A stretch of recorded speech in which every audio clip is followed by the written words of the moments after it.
अध्याय 2 देख रहे हैं, व्यापार से साम्राज्य तक। व्यापार से साम्राज्य तक इसमें क्लियर बताया गया है कंपनी की सत्ता स्थापित होती है। यानी पूरी कहानी, पूरी जो स्टोरी है इस चैप्टर में जो दी है उसका मजमून ये है कि किस तरीके से अंग्रेज या कहें ईस्ट इंडिया कंपनी ये हिंदुस्तान में आती है। शुरुआत में ये केवल व्यापार के लिए आती है, लेकिन कुछ इस तरीके से परिस्थितियां बनती हैं कि व्यापार की जगह उनका एक बहुत बड़ा साम्राज्य स्थापित हो जाता है। तो शुरुआत हम ये करते हैं, आपको थोड़ी कहानी का बैकग्राउंड समझना पड़ेगा। मैं आपको ले जा रहा हूं वहां मुगल बादशाहों की तरफ। तो ये साहब आप जो देख रहे हैं ये इनका नाम है औरंगजेब। ये जो औरंगजेब थे ये आखिरी दमदार शक्तिशाली बादशाह थे, मुगल राजा थे। इसके बाद क्या हुआ कि जितने भी आए, फारूक सियर और जो आखिरी हम बात करेंगे उनकी मैं चेहरा भी आपको दिखाऊंगा, वो सब बड़े या ये कहें कि जिस जो वैलर, जो उपाधि, जो पावर, जो साम्राज्य अकबर ने स्थापित किया था, जहांगीर ने स्थापित किया था, औरंगजेब ने किया था, उतना वो नहीं कर पाया। बल्कि मुगल साम्राज्य इस तरीके से वो गिरता ही चला गया। और उसके बाद क्योंकि ये मुगल साम्राज्य गिर रहा था, मेन कारण यही था कि किस तरीके से जो अंग्रेजी राज है वो स्थापित हुआ। तो 1707 में औरंगजेब की मृत्यु होती है। जब इनकी मृत्यु होती है उसके बाद क्या होता है कि जो मुगल साम्राज्य है इसमें अलग अलग पार्ट है। तो यहां पर जो सूबेदार है, सूबेदार एसबी कर देता हूं, ऐसे यहां पर जो जमींदार है ये अपनी पावर दिखाने लगते हैं, क्योंकि अब तो मुगल साम्राज्य एक तरीके से छिन्न भिन्न होने लगा या कहें कमजोर होने लगा। तो यहाँ के जो लोकल पावरफुल लोग हैं, जो वहाँ के लोकल चीफ्टन है, सरदार है, वो आगे बढ़ने लगे।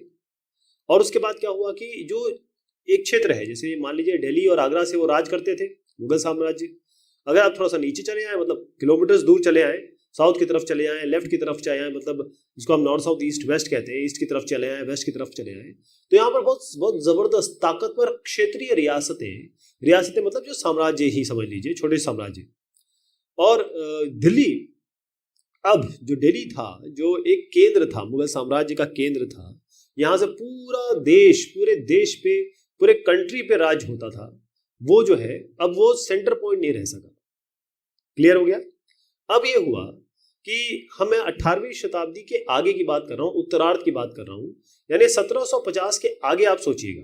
जो 18वीं शताब्दी है इसमें 1750 के आगे जो उत्तरार्ध है, मतलब जो आगे का पार्ट है, यहां पर एक नई ताकत आई, नई पावर आई, नई ताकत आई।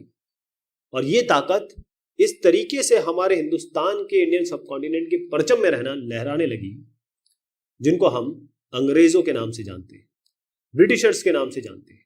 यहां पर आए ब्रिटिशर्स। ये जो ब्रिटिशर्स आए, पहले पहले क्या हुआ कि ये कंपनी के रूप में आए, मतलब ट्रेडिंग के लिए, क्योंकि हिंदुस्तान में बहुत सारी ऐसी चीज थी। हमारा कॉटन था, हमारा जूट था, हमारे अलग अलग मसाले थे, इसको स्पाइसेस कर देता हूं, चाहे लौंग, इलायची, दालचीनी, सबसे इंपॉर्टेंट तो आपका पेपर है, पेपर, जो ब्लैक पेपर, जिसको ब्लैक सोना भी कहा जाता था, तो इसके लिए आते थे। क्लियर लिखा है कि कब्जे में इनकी कोई दिलचस्पी नहीं थी। बिल्कुल क्लियर बात लिखी गई है कि जब ईस्ट इंडिया कंपनी आई या अंग्रेज भारत में आए तो उनका केवल एक ही काम था, एक ही सोच थी, ट्रेड। इसके अलावा ये कुछ नहीं सोचते थे, इनका कोई प्लान ही नहीं था कि यहाँ पर राज करें। तो एक चीज तो ये क्लियर हो जानी चाहिए आपको। तो कैसे इतना बड़ा साम्राज्य बन गया, मैं आपको इसका जब चित्र दिखाऊंगा तो आप देखेंगे कैसे समय के अनुसार, समय के अंतराल में अंग्रेजों ने इतना बड़ा साम्राज्य स्थापित कर लिया। इसकी एक सारी कहानी है। इसमें आप एक साहब देखेंगे, ये है बहादुर शाह जफर साहब। ये 7 नवंबर 1862 तक रहे। और यहां पर एक चित्र है, बड़ा हृदय विदारक चित्र है, बड़े आपको सुन के दुख होगा। देखिए, मुगलों की, दिल्ली सल्तनत की, राजपूतों की, इन सब की हमको इज्जत करनी चाहिए, क्योंकि इन लोगों ने हमारे देश को बहुत आगे बढ़ाया, बहुत सारी चीजें थी। तो ये जो है कैप्टन हडसन साहब है, इन्होंने ये बहादुर शाह जफर साहब को पकड़ा है और इनके बेटों को पकड़ा है। और आपको बड़ा दुख होगा जान के कि औरंगजेब के बाद जितने भी आए वो सब केवल सिंबल के रूप में थे, प्रतीक के रूप में थे। जितने भी जो मुगल एम्पायर के राजा आए वो केवल प्रतीक के रूप में थे। तो हुआ ये कि जो 1857 का, इसके बारे में बहुत हम डिटेल में पढ़ने वाले हैं, 1857 का जब बहुत बड़ा विद्रोह हुआ, पूरे देश भर में हुआ, तो क्योंकि ये विद्रोह के लिए कोई ना कोई नेता तो चाहिए, तो इन्होंने ये जो बहादुर शाह जफर है, मुगल राजा थे, उनको ही अपना नेता मान लिया, जबकि उस मूड में नहीं थे, ये तो इनके हालात ही आप देख रहे हैं, लेकिन इनको मान लिया गया। तो ये जो विद्रोह था 1857 का, इसको कुचल दिया गया, दबा दिया गया, खत्म कर दिया गया। फिर क्या हुआ, ये बहादुर शाह जफर को देश से निकाल दिया गया, ये कहे देश को बाहर से बाहर जाने के लिए इनको मजबूर कर दिया गया। और ये जो बेटे हैं, इनकी आंखों के सामने, इस बूढ़े बाप के सामने इन बच्चों को मार दिया गया, इन्हीं के सामने मार दिया गया।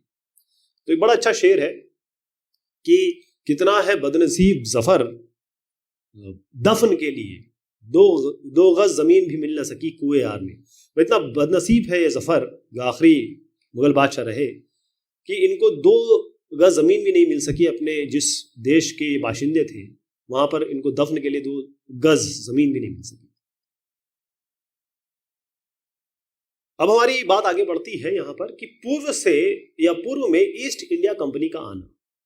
बहुत ध्यान से इसको समझिएगा, आप थोड़ा सा आइडिया लगा लेंगे कि ये है ब्रिटेन, ओके, ये यूरोप है, यूरोप का ही पार्ट है, यूरोपियन यूनियन का पार्ट था, ये अभी चल रहा है, इनके बीच में ब्रेक्सिट वगैरह हो गया है।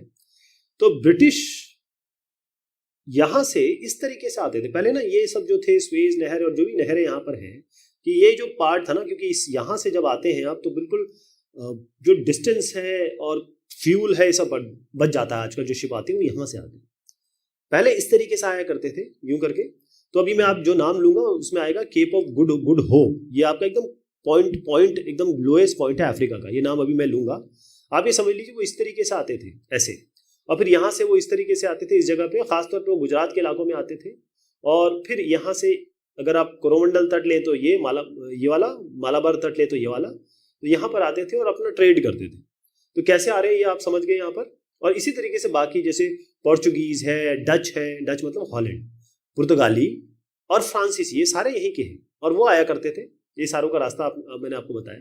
तो आप देखिए हुआ ये कि सन 1600 की बात मैं बता रहा हूँ। देखिए ईस्ट इंडिया कंपनी आ रही है। ईस्ट इंडिया कंपनी को केवल दिमाग में रखिए कि ये केवल एक कंपनी है, ये ब्रिटिश नहीं है, ये कोई ब्रिटेन से नहीं आ रही है, ब्रिटेन मतलब ब्रिटेन से आ रही है, लेकिन ब्रिटेन का राजा या रानी इनको नहीं भेज रही है, ये ध्यान रखिएगा आप। तो 1600 की मैं आपको बात बता रहा हूँ। इसमें यह हुआ कि जो ईस्ट इंडिया कंपनी है, इसको ये महिला जो आप देख रहे हैं, इनका नाम है महारानी एलिजाबेथ प्रथम, मतलब एलिजाबेथ E1 कर देता हूं, ये है महारानी एलिजाबेथ 1। तो इन्होंने क्या किया, या इन्होंने चार्टर, इसको हम कहते हैं इजाजतनामा। तो ईस्ट इंडिया कंपनी ने इनसे या इनको, इन्होंने एलिजाबेथ ने ईस्ट इंडिया कंपनी को एक इजाजतनामा दे दिया या चार्टर दे दिया। वो चार्टर में ये था कि जो कंपनी है, कौन सी, ईस्ट इंडिया कंपनी, ये इसका नाम ही ईस्ट इंडिया है। ईस्ट इंडिया का मतलब क्या होता है, देखिए हमारा क्या है, ये north south east, north south east west, ये हमारा है। इंग्लैंड के हिसाब से देखें तो क्या है, नॉर्थ साउथ ईस्ट वेस्ट। तो इसका जो ईस्ट पार्ट है, इंग्लैंड का जो ईस्ट पार्ट, मतलब ये जो भाग है ना, ये वाला भाग, इसके ये जो इलाका है, इसके लिए इसका जो यहाँ भी जो भी ट्रेड होगा, यहाँ पर जो भी व्यापार होगा, वो ईस्ट इंडिया कंपनी को उसके सारे राइट्स मिल गए। मतलब और कोई कंपनी, यहाँ पर क्लियर लिखा है कि इंग्लैंड की कोई और कंपनी, व्यापारिक कंपनी, कोई भी कंपनी अब ये जो इलाके इनको मिल गए हैं, यहाँ पर व्यापार नहीं कर सकती। ठीक, कोई और इनको कंपटीशन नहीं है, मतलब प्रतिस्पर्धा के लिए कोई नहीं। मतलब ईस्ट इंडिया कंपनी अब इस पूरी जगह पर अपना व्यापार करेगी। ठीक है, यानी यहाँ पर जा सकती है, खंगाल सकती है, पता कर सकती है, यहाँ की चीजें खरीद सकती है, खरीद के वो वापस लाएगी और बड़े बड़े या ऊंचे दामों में वो यूरोप में बेचेगी या फिर अपने इंग्लैंड में बेचेगी या यूनाइटेड किंगडम में बेचेगी, जिसमें स्कॉटलैंड भी है, आयरलैंड भी है। तो सस्ते दामों में लाके बड़े ऊंचे दामों में यहाँ बेचेगी। लेकिन दिक्कत ये है कि ये तो केवल इंग्लैंड की बात होगी ना, यूके की बात होगी। इंग्लैंड की ट्रीटी है, तो अब किसी पोर्चुगीज को, पुर्तगाली को या फिर फ्रांसीसी को या फिर डच को, हॉलैंड वाले को तो नहीं रोक सकते आप, वो तो आएगा ही आएगा। इसका मतलब ये जो ब्रिटिश कंपनी है EIC, ईस्ट इंडिया कंपनी, उनको ये डच है, हॉलैंड, फ्रांसीसी, पोर्चुगीज, ऐसे तमाम तरीके के जो कंपटीशन है, प्रतिस्पर्धा है, मतलब उनके साथ प्रतिस्पर्धा करनी होगी, क्योंकि सभी के सभी लोग आ रहे हैं। सभी को पता चल चुका है कि हिंदुस्तान में ये चीज़ अच्छी मिलती है। हम तो मसाला किंग है, यानी हमारा जो स्पाइसेस है वो तो बहुत फेमस हो गया था, हमारे मसलिन के कपड़े, हमारा कॉटन बहुत फेमस हो गया था। यानी कि यहाँ पर आके बहुत कम दामों में मिल जाता था, राइट। तो क्लियर यहाँ पर बताया गया है कि पूरब के बाजारों में आने से नहीं रोका जा सकता, किसको? दूसरी यूरोपीय ताकतों को। अब यहाँ पर आ गई दिक्कत। दिक्कत कैसे आ गई कि जब तक इंग्लैंड, अब मैंने आपसे कहा था ये पोर्ट ऑफ गुड, जो नाम मैंने आपको बोला था कि केप ऑफ गुड होप, ये जो मैंने आपको केप ऑफ गुड होप है, यहां से जब तक इंग्लिश कंपनियां यहां पर आई, कहां से? हिंद महासागर से चक्कर लगाते हुए, पार करते हुए यहां तक आई, तब तक यहां पर पोर्चुगीज, हिंदुस्तान में मैं आपको ये जगह दिखा देता हूं। ये जो इलाका है इधर, गोवा है इधर, बॉम्बे के थोड़ा नीचे समझिए। तो जो पोर्चुगीज है, ये जो पुर्तगाली मैं बता रहा हूं, ये ऑलरेडी गोवा आ चुके थे, मतलब हिंदुस्तान में वो दस्तक दे चुके थे और अपनी उपस्थिति दर्ज करा चुके थे और गोवा में अपना ठिकाना बना चुके थे। आज आप जाएंगे गोवा तो आपको ऐसा लगेगा कि आप पुर्तगाल में आ गए, पोर्चुगीज में आ गए। इसलिए लोग बहुत ज़्यादा जाते हैं वहाँ पे, बहुत फ्री है वहाँ पे, आराम से जिंदगी जी सकते हैं, बहुत बढ़िया इलाका है। तो यहाँ पर ये आ चुके थे और इनफैक्ट मैं बताऊं कि ये पोर्चुगीज, पुर्तगाली ही एक खोजी थे, उनका नाम है वास्को डी गामा। क्या नाम है? Vasco D gamma. फिर से ध्यान रखिएगा, पोर्चुगीज, पुर्तगाली है वास्को डी गामा, VDG कर देता हूं। ये जो वास्को डी गामा है, उन्होंने ही 1498 में भारत तक पहुंचने का समुद्री मार्ग, तो इंडिया के लिए या इंडियन सब कॉन्टिनेंट का जो रास्ता सबसे पहले जिसने डिस्कवर किया, वो साहब थे पुर्तगाल के पोर्चुगीज वास्को डी गामा। ये ध्यान रहेगा, ठीक। तो जब 17वीं शताब्दी की शुभ शुरुआत हुई, तब क्या हुआ? यहाँ पर पहले पोर्चुगीज तो आ चुके थे, 17वीं शताब्दी में ये डच भी आ गए। डच कौन से हो गए? डच मतलब हॉलैंड, नीदरलैंड जिसे हम कहते हैं। तो डच भी आ गए, आपके पोर्चुगीज तो पहले आ गए। उसके बाद किसकी कमी थी? फ्रांस की, है ना। तो फ्रेंच भी आ गया। अब क्या करेंगे? मतलब डच भी आ गए, फ्रांसीसी भी आ गए, पोर्चुगीज भी आ गए। अब समस्या ये थी, प्रॉब्लम कहाँ शुरू हुई कि जितनी भी कंपनीज थी या जितनी भी ये देश की कंपनी आ रही थी, वो खरीदना एक ही चीज चाह रही थी। ऐसा नहीं कि कोई और कुछ खरीद रहा है, कोई और कुछ खरीद रहा है, यानी वो सूती कपड़े खरीदना चाह रही है। पहले तो ये सूती कपड़े कर देता हूं, सूती कपड़े हो गए, रेशम, सिल्क, ये खरीदना चाहते थे क्योंकि हमारी बड़ी जबरदस्त मांग थी। इसके अलावा मैंने जैसे बताया आपको, पेपर यानी काली मिर्च, ये काली मिर्च हो गया, ऐसी आपका लौंग हो गई, ऐसे इलायची हो गई और दालचीनी हो गई। तो इसमें कार्डमम है, आपके बहुत सारी चीज है ना, ये सारी चीजें बहुत फेमस थी वहां पर। तो हुआ ये कि क्योंकि कंपटीशन इनमें बढ़ गया, जब कंपटीशन में ये बढ़ गया तो भारतीय बाजारों में इनकी जो कीमत है वो बहुत ज्यादा बढ़ गई। यानी मान लीजिए ये डच है, ये फ्रांसीसी है, ये ब्रिटिश है, ये कुछ खरीदने आ रहे हैं यहाँ पे और एक ही चीज खरीदने जा रहे हैं। जैसे मान लीजिए ये ब्लैक पेपर यानी मतलब काली मिर्च खरीदने जा रहे हैं। अब काली मिर्च खरीदने जा रहे हैं, अगर एक आदमी जाता तो वो तो किसी भी अमाउंट में इसको ले लेता, कम से कम अमाउंट में। लेकिन अब ये आएगा, ये बोलता है मुझे 50 रुपए में दो, ये कहता नहीं मैं 60 रुपए दूंगा आपको, ऐसी क्या बात है। ये अगला आया, मुझे चाहिए, मैं 70 रुपए दे रहा हूँ, तो मांग बढ़ गई ना, 50 से कहाँ 70 हो गई। तो इनके लिए जो खरीद का अमाउंट था वो ज्यादा बढ़ गया और इनको भी बेनिफिट तो होने लगा, मुनाफा, बेसिकली मुनाफा घटने लग गया। अगर ये 50 में ले रहा है तो ये कितने मुनाफे में यहाँ बेच सकता था, लेकिन अगर 70 में कोई ले रहा है तो मुनाफा 20 रुपए कम हो गया ना, अगर वो बेचेगा जाके 70 में लेगा तो मुनाफा गिरने लगा, यानी जो प्रॉफिट है वो मार्जिन कम हो गया। अब इसमें क्या हुआ कि इन तीनों के बीच में लड़ाइयां शुरू हो गई। तो अब डच, फ्रेंच और ये जो आपके तीसरे साहब हुए पुर्तगाली लोग, इनके बीच में लड़ाइयां शुरू हो गई। यानी करते क्या थे, एक दूसरे के जहाज, ये जहाज है, इनको डूबे देते थे, क्योंकि बेसिकली तो जहाज से ही आते थे उस समय, हवाई जहाज वगैरह तो होते नहीं थे, पानी के जहाज से, तो वो उनके जहाज डुबो देते थे। या फिर वो कहीं आ रहे हैं तो उनका रास्ते में रुकावट खड़ी कर देते थे। और माल, अगर ये माल भरा हुआ है तो इसको वो रोक देते थे बिल्कुल कि भाई लदा हुआ सामान नहीं जाएगा। तो ये सारी चीजें इन्होंने एक दूसरे के खिलाफ की। और दूसरा ये था कि उस जमाने में ये होता था कि इनकी नेव ऐसे नहीं आते थे, क्योंकि रास्ते में बहुत सारे यहाँ पर इनको पकड़ भी लिया जाता था, यानी कि जो समुद्री लुटेरे थे वो भी आ जाते थे। तो इनके पास बकायदा तोपें होती थी, बंदूकें होती थी, सब चीजें होती थी। तो अब यहाँ पर इनकी जो लड़ाइयाँ होने लगी ना, उसमें ये सब व्यापार हथियारों की मदद से चल रहा था, हथियार का यूज करते थे। और अब व्यापारिक चौकियों को किलेबंदी के जरिए सुरक्षित रखा जाता था। अब इसको सुनिएगा, ये बड़ी अच्छी लाइन बताई इन्होंने कि अब मान लीजिए जैसे हिंदुस्तान का ये इलाका मैं बता रहा हूँ, ठीक है। यहाँ पर मान लीजिए ये पोर्चुगीज आए।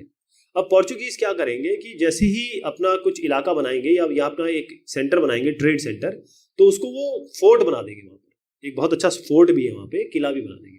मतलब अपनी जगह को सेव करने के लिए, ये इनका केंद्र है, ये ऑफिस है, इसको कवर करने के लिए ये एक फोर्ट बना देंगे। फोर्ट मतलब किला बना देंगे। अगर बताइए ये जो किला बनाओगे आप, तो फिर अगर यहाँ पर जो राजा है, यहाँ का जो सरदार है, जो हिंदुस्तानी सरदार है, सब कॉन्टिनेंट सरदार है, वो एक बाहरी शक्ति, पोर्चुगीज शक्ति को बनाने देगा? या फिर ये बना लेगा तो ये क्या कुछ कहेगा? नहीं भाई, अगर आप किलेबंदी कर लेंगे तो जो स्थानीय जो शासक है, वहाँ के जो स्थानीय शासक है, जो वहाँ के राजा हैं और वहाँ के जो चीफ्टन है, वहाँ के जो सरदार है, उनको दिक्कत नहीं होगी क्या? बस यहीं से बात शुरू हुई कि जितने भी ये लोग व्यापारिक लोग थे, क्योंकि अब लोकल राजा भी आ गया, अब इनको भी यहाँ पर अपना फोर्टिफिकेशन करना है, क्योंकि इनको जैसे पोर्चुगीज है, इसको फ्रांसीसी से बचना है, इसको ब्रिटिशर से बचना है, तो जो फोर्टिफिकेशन जरूरी हो गया। और अगर आप किसी जगह जाके अपना फोर्टिफाई कर लोगे तो फिर आपकी तो जमीन नहीं है, आपका तो घर नहीं है, आपका तो इलाका नहीं है, यहाँ ये तो इन लोगों का, हिंदुस्तानियों का है, वहां पर आप अपना फोर्ट बना रहे हो, तो यहाँ से दिक्कत शुरू हुई। इसका मतलब अब राजनीति, व्यापार तो चल ही रहा था, ट्रेड तो चल ही रहा है, ट्रेड से ये जो, क्योंकि अगर इनके साथ काम करना है, अपना फोर्ट बनाना है और इनको भी साथ में लेना है, तो आपको राजनीति करनी पड़ेगी, पॉलिटिक्स करनी पड़ेगी। तो यहाँ की बात मैं बता रहा हूँ, तो इसीलिए वो राजनीति शुरू हुई। एक इंपॉर्टेंट चीज इसमें शब्द रह गया, वो ये है वाणिज्यिक। वाणिज्यिक क्या मतलब? देखिए ये सब ट्रेड की बात हो रही है, शुरुआत में सब ट्रेड की बात करेंगे। तो जो वाणिज्यिक है, एक ऐसा व्यावसायिक उद्यम, मतलब ये वाणिज्यिक का अंग्रेजी का मतलब होता है कॉमर्शियल। इसमें क्या होता है कि आप कहीं गए, जैसे मान लीजिए ये इलायची की बात कर लेता हूँ, हिंदुस्तान में आए, इलायची है हुआ, इलायची आपने 50 रुपए में लिया और आप वापिस इंग्लैंड गए या यूरोप गए और आपने इसको 500 में बेच दिया। आपके आने जाने की लागत मान लीजिए 200 रुपये लगी, इतना गए इतना आए, तो 250 का पड़ा आपको, और आपने बेचा 500 में, तो 500 से 250 घटा दीजिए, 250 का आपको सीधा फायदा हो गया। इसी को हम कॉमर्स कहते हैं, इसी को हम वाणिज्य कहते हैं, इसी को कमर्शियलाइजेशन कहते हैं। यही ट्रेड हो रहा था उस जमाने और आज भी होता है। ट्रेड का मतलब यही होता है कि आप चीजें खरीदो, बेचो और बीच में मुनाफा कमाओ। तो ईस्ट इंडिया कंपनी बंगाल में व्यापार शुरू करती है। जैसे मैंने आपको पोर्चुगीज के बारे में बताया, इन्होंने गोवा में ठिकाना बनाया, तो ब्रिटिशर्स ने कहां से शुरुआत की? उन्होंने की बंगाल से। वो जगह दिखा देता हूं आपको, ये मैं इस जगह की बात कर रहा हूँ, इस जगह की, ये यहाँ की बात कर रहा हूँ, हिंदुस्तान का है ये जो है ना, जहां बांग्लादेश है उस हिसाब से समझिएगा। चलिए यहाँ दिखाता हूँ आपको, ये है, देखिएगा ये इलाका देख रहे हैं आप, यहाँ से शुरुआत की। किन्होंने शुरुआत की? अंग्रेजों ने। ये सारे यूरोपियन ट्रेडिंग सेंटर है, किसके कहाँ है सब देखिए। गोवा जैसे मैंने बताया, पी जो आप देख रहे हैं मतलब पोर्चुगीज। अगर आप माहे देखेंगे तो ये एफ है मतलब फ्रेंच। अहमदाबाद ई मतलब इंग्लिश। डीए जहाँ देख रहे हैं वो डेनिश। मतलब यहाँ पर जो अलग अलग तरीके के लोग आए, अलग अलग कंपनीज आई, उन सब के यहाँ पर क्लियर दिखा हुआ है किसका आधिपत्य कहाँ पर था और कहाँ पर क्या किसने किया, ट्रेडिंग कहाँ की, अपने वाणिज्यिक सेंटर कहाँ बनाया। और बस जहाँ वाणिज्यिक सेंटर बनाया वहाँ पर इनको फोर्टिफिकेशन की जरूरत पड़ी, क्योंकि आपस में लड़ाई होनी वाजिब थी। तो ईस्ट इंडिया कंपनी जो है बंगाल में शुरू करती है अपना व्यापार। ये आपको क्लियर पता होना चाहिए। ईस्ट इंडिया कंपनी ने कहां से व्यापार शुरू किया? बंगाल। ये भी सवाल है। हमारा रास्ता किसने ढूंढा हिंदुस्तान का? पोर्चुगीज। कौन थे? वास्को डी गामा 1498 में। ये भी याद रखना आपको। अब देखिए, पहली जो इंग्लिश फैक्ट्री बनी वो 1651 में, 1651 में कहां बनी? ये बनी हुगली नदी। हुगली नदी यहां पर है, मैं आपको यहां दिखाना चाहूंगा कि ये हुगली नदी है साहब। यहाँ पर एक बहुत इंपॉर्टेंट नदी है हुगली, ये देख रहे हैं आप, हुगली नदी। क्लियर है? हुगली नदी के पास पहले जो वाणिज्यिक सेंटर बना, या ये कहें कि पहला जो इंग्लिश फैक्ट्री बनी 1651 में बनी, ये हुगली के किनारे बनी। ठीक है? तो यहाँ पर जो लोग काम करते थे, यहाँ जो व्यापारी काम करते थे, क्योंकि ये फैक्ट्री नाम दिया इन्होंने, तो इसमें जो लोग काम करते थे उनको कहा जाता था फैक्टर। क्या कहा जाता था? फैक्टर। इनको फैक्टर कहा जाता था।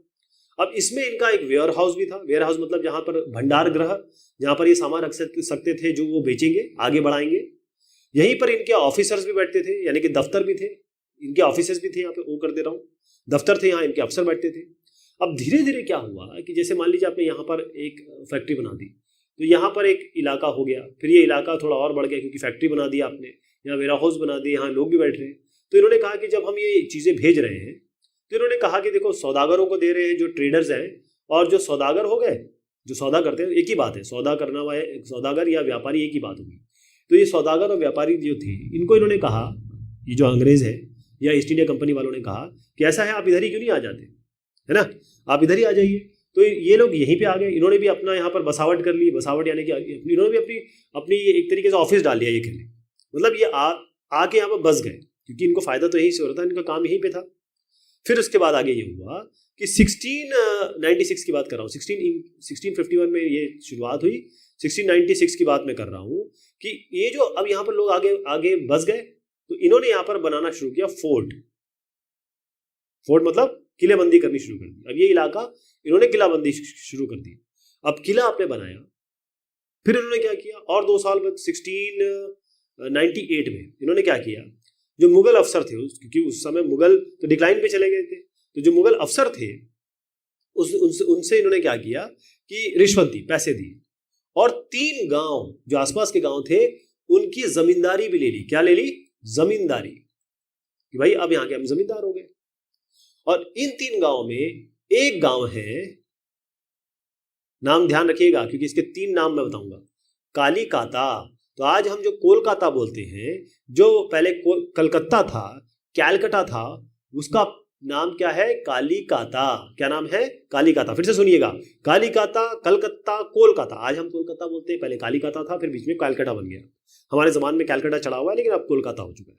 ठीक, तब एक और चीज देखिए, इन्होंने क्या किया, ये कंपनी वालों ने, क्योंकि अब तो ये पावरफुल होने लगे थे, लोग जानने लगे थे, इन्होंने क्या किया, औरंगजेब के पास गए और उनसे कहा कि भाई आप एक काम करो, हमारी रिक्वेस्ट है कि एक फरमान जारी करो, यानी कि एक शाही आदेश, एक ऐसा आदेश जारी कर दो, एक ऐसा निर्देश जारी कर दो, एक ऐसी बात कहलवा लो कि अब जो कंपनी है, क्योंकि इसका बढ़ रही थी कंपनी, कि ये कंपनी कहीं भी व्यापार कर सकती है बगैर शुल्क दिए। इसका मतलब हर जगह जहां ये कंपनी जाती थी वहां इसको शुल्क देना पड़ता था। बेसिकली टैक्स है, आप किसी की भी राज्य में जाएंगे तो टैक्स देना पड़ता है। जैसे अगर आप एक स्टेट से दूसरे स्टेट में जाते हैं तो बीच में आपको टैक्स देना पड़ता है, चाहे रोड का टैक्स हो, चाहे किसी दूसरे स्टेट में जाने का टैक्स हो, वो टैक्स देना पड़ता है ना। तो ये जो टैक्स है ये ना लगे, तो ये औरंगजेब साहब ने दे भी दिया कि ठीक है हम फरमान जारी कर देते हैं। उन्होंने एक फरमान जारी कर दिया। उसके बाद क्या हुआ कि कंपनी कोशिश कर रही थी कि मुझे और भी ये जमींदारी मिल जाए, मुझे और भी रियासतें मिल जाए, यानी कि जो इनको अधिकार मिल गया, क्योंकि एक तो अधिकार इनको औरंगजेब ने दे ही दिया कि फरमान दे ही दिया, उसके बाद ये पावरफुल भी होने लगे थे, तो ये ज्यादा से ज्यादा फायदा उठाने की कोशिश करने लगे। ओके, तो जो कंपनी के अफसर थे, जैसे ये कंपनी का अफसर है, अब कंपनी के अफसर ये व्यापार तो कर रहे हैं, ये अपना निजी तौर पे, मतलब एक पर्सनल तौर पे, निजी कहेंगे इसको, निजी तौर पे भी ये अपना व्यापार चला रहे थे। तो जब निजी तौर पे चला रहे हैं, चलो आपने कहा कि भाई औरंगजेब ने कहा कि टैक्स मत लेना, तो टैक्स इनका छूट गया, मतलब लोग टैक्स नहीं ले रहे थे उनसे। लेकिन अगर कोई एक आदमी अपने आप व्यापार चला रहा है, वो कंपनी की तरफ से नहीं चला रहा है, तो वो उसको तो टैक्स देना पड़ेगा ना। उसने टैक्स देना मना कर दिया। मतलब जो लोकल इसके अंदर के जो लोग थे, जो खुद अपने तरफ से चला रहे थे, उन्होंने भी शुल्क चुकाने से इनकार कर दिया, क्योंकि उन्होंने कहा कि हमको तो फरमान मिला है, जबकि फरमान मिला था कंपनी को, फरमान इनको लोग जो अलग से कर रहे थे व्यापार उनको तो मिला नहीं था। तो अब इससे क्या हुआ, ये बंगाल की बात कर रहा हूं, तो बंगाल में एक दिक्कत आ गई कि बंगाल में जो राजस्व, क्योंकि ये इस शुल्क से, इस राजस्व से, इसी से तो टैक्स लेते थे, और टैक्स इनको मिलना कम हो गया, क्योंकि ये जो पर्सनल लोग थे जो इसमें छुप छुप के काम कर रहे थे या फिर किसी भी तरीके से काम कर रहे थे, वो इनको टैक्स नहीं देते थे। अब ऐसा अगर हो तो ये जो साहब आप देख रहे हैं, इनका नाम है मुर्शीद कुली खान, नवाब है बंगाल के, ये फिर कंपनी से अपना विरोध क्यों ना जाहिर करें भाई, विरोध क्यों ना करें, क्योंकि आप हमें पैसा नहीं दे रहे। एक तो औरंगजेब ने मना कर दिया, ऊपर से जो लोकल जो अंदर के लोग हैं वो भी नहीं दे रहे, तो मुर्शीद कुली खान तो इसके खिलाफ बोलेंगे और करेंगे ही करेंगे।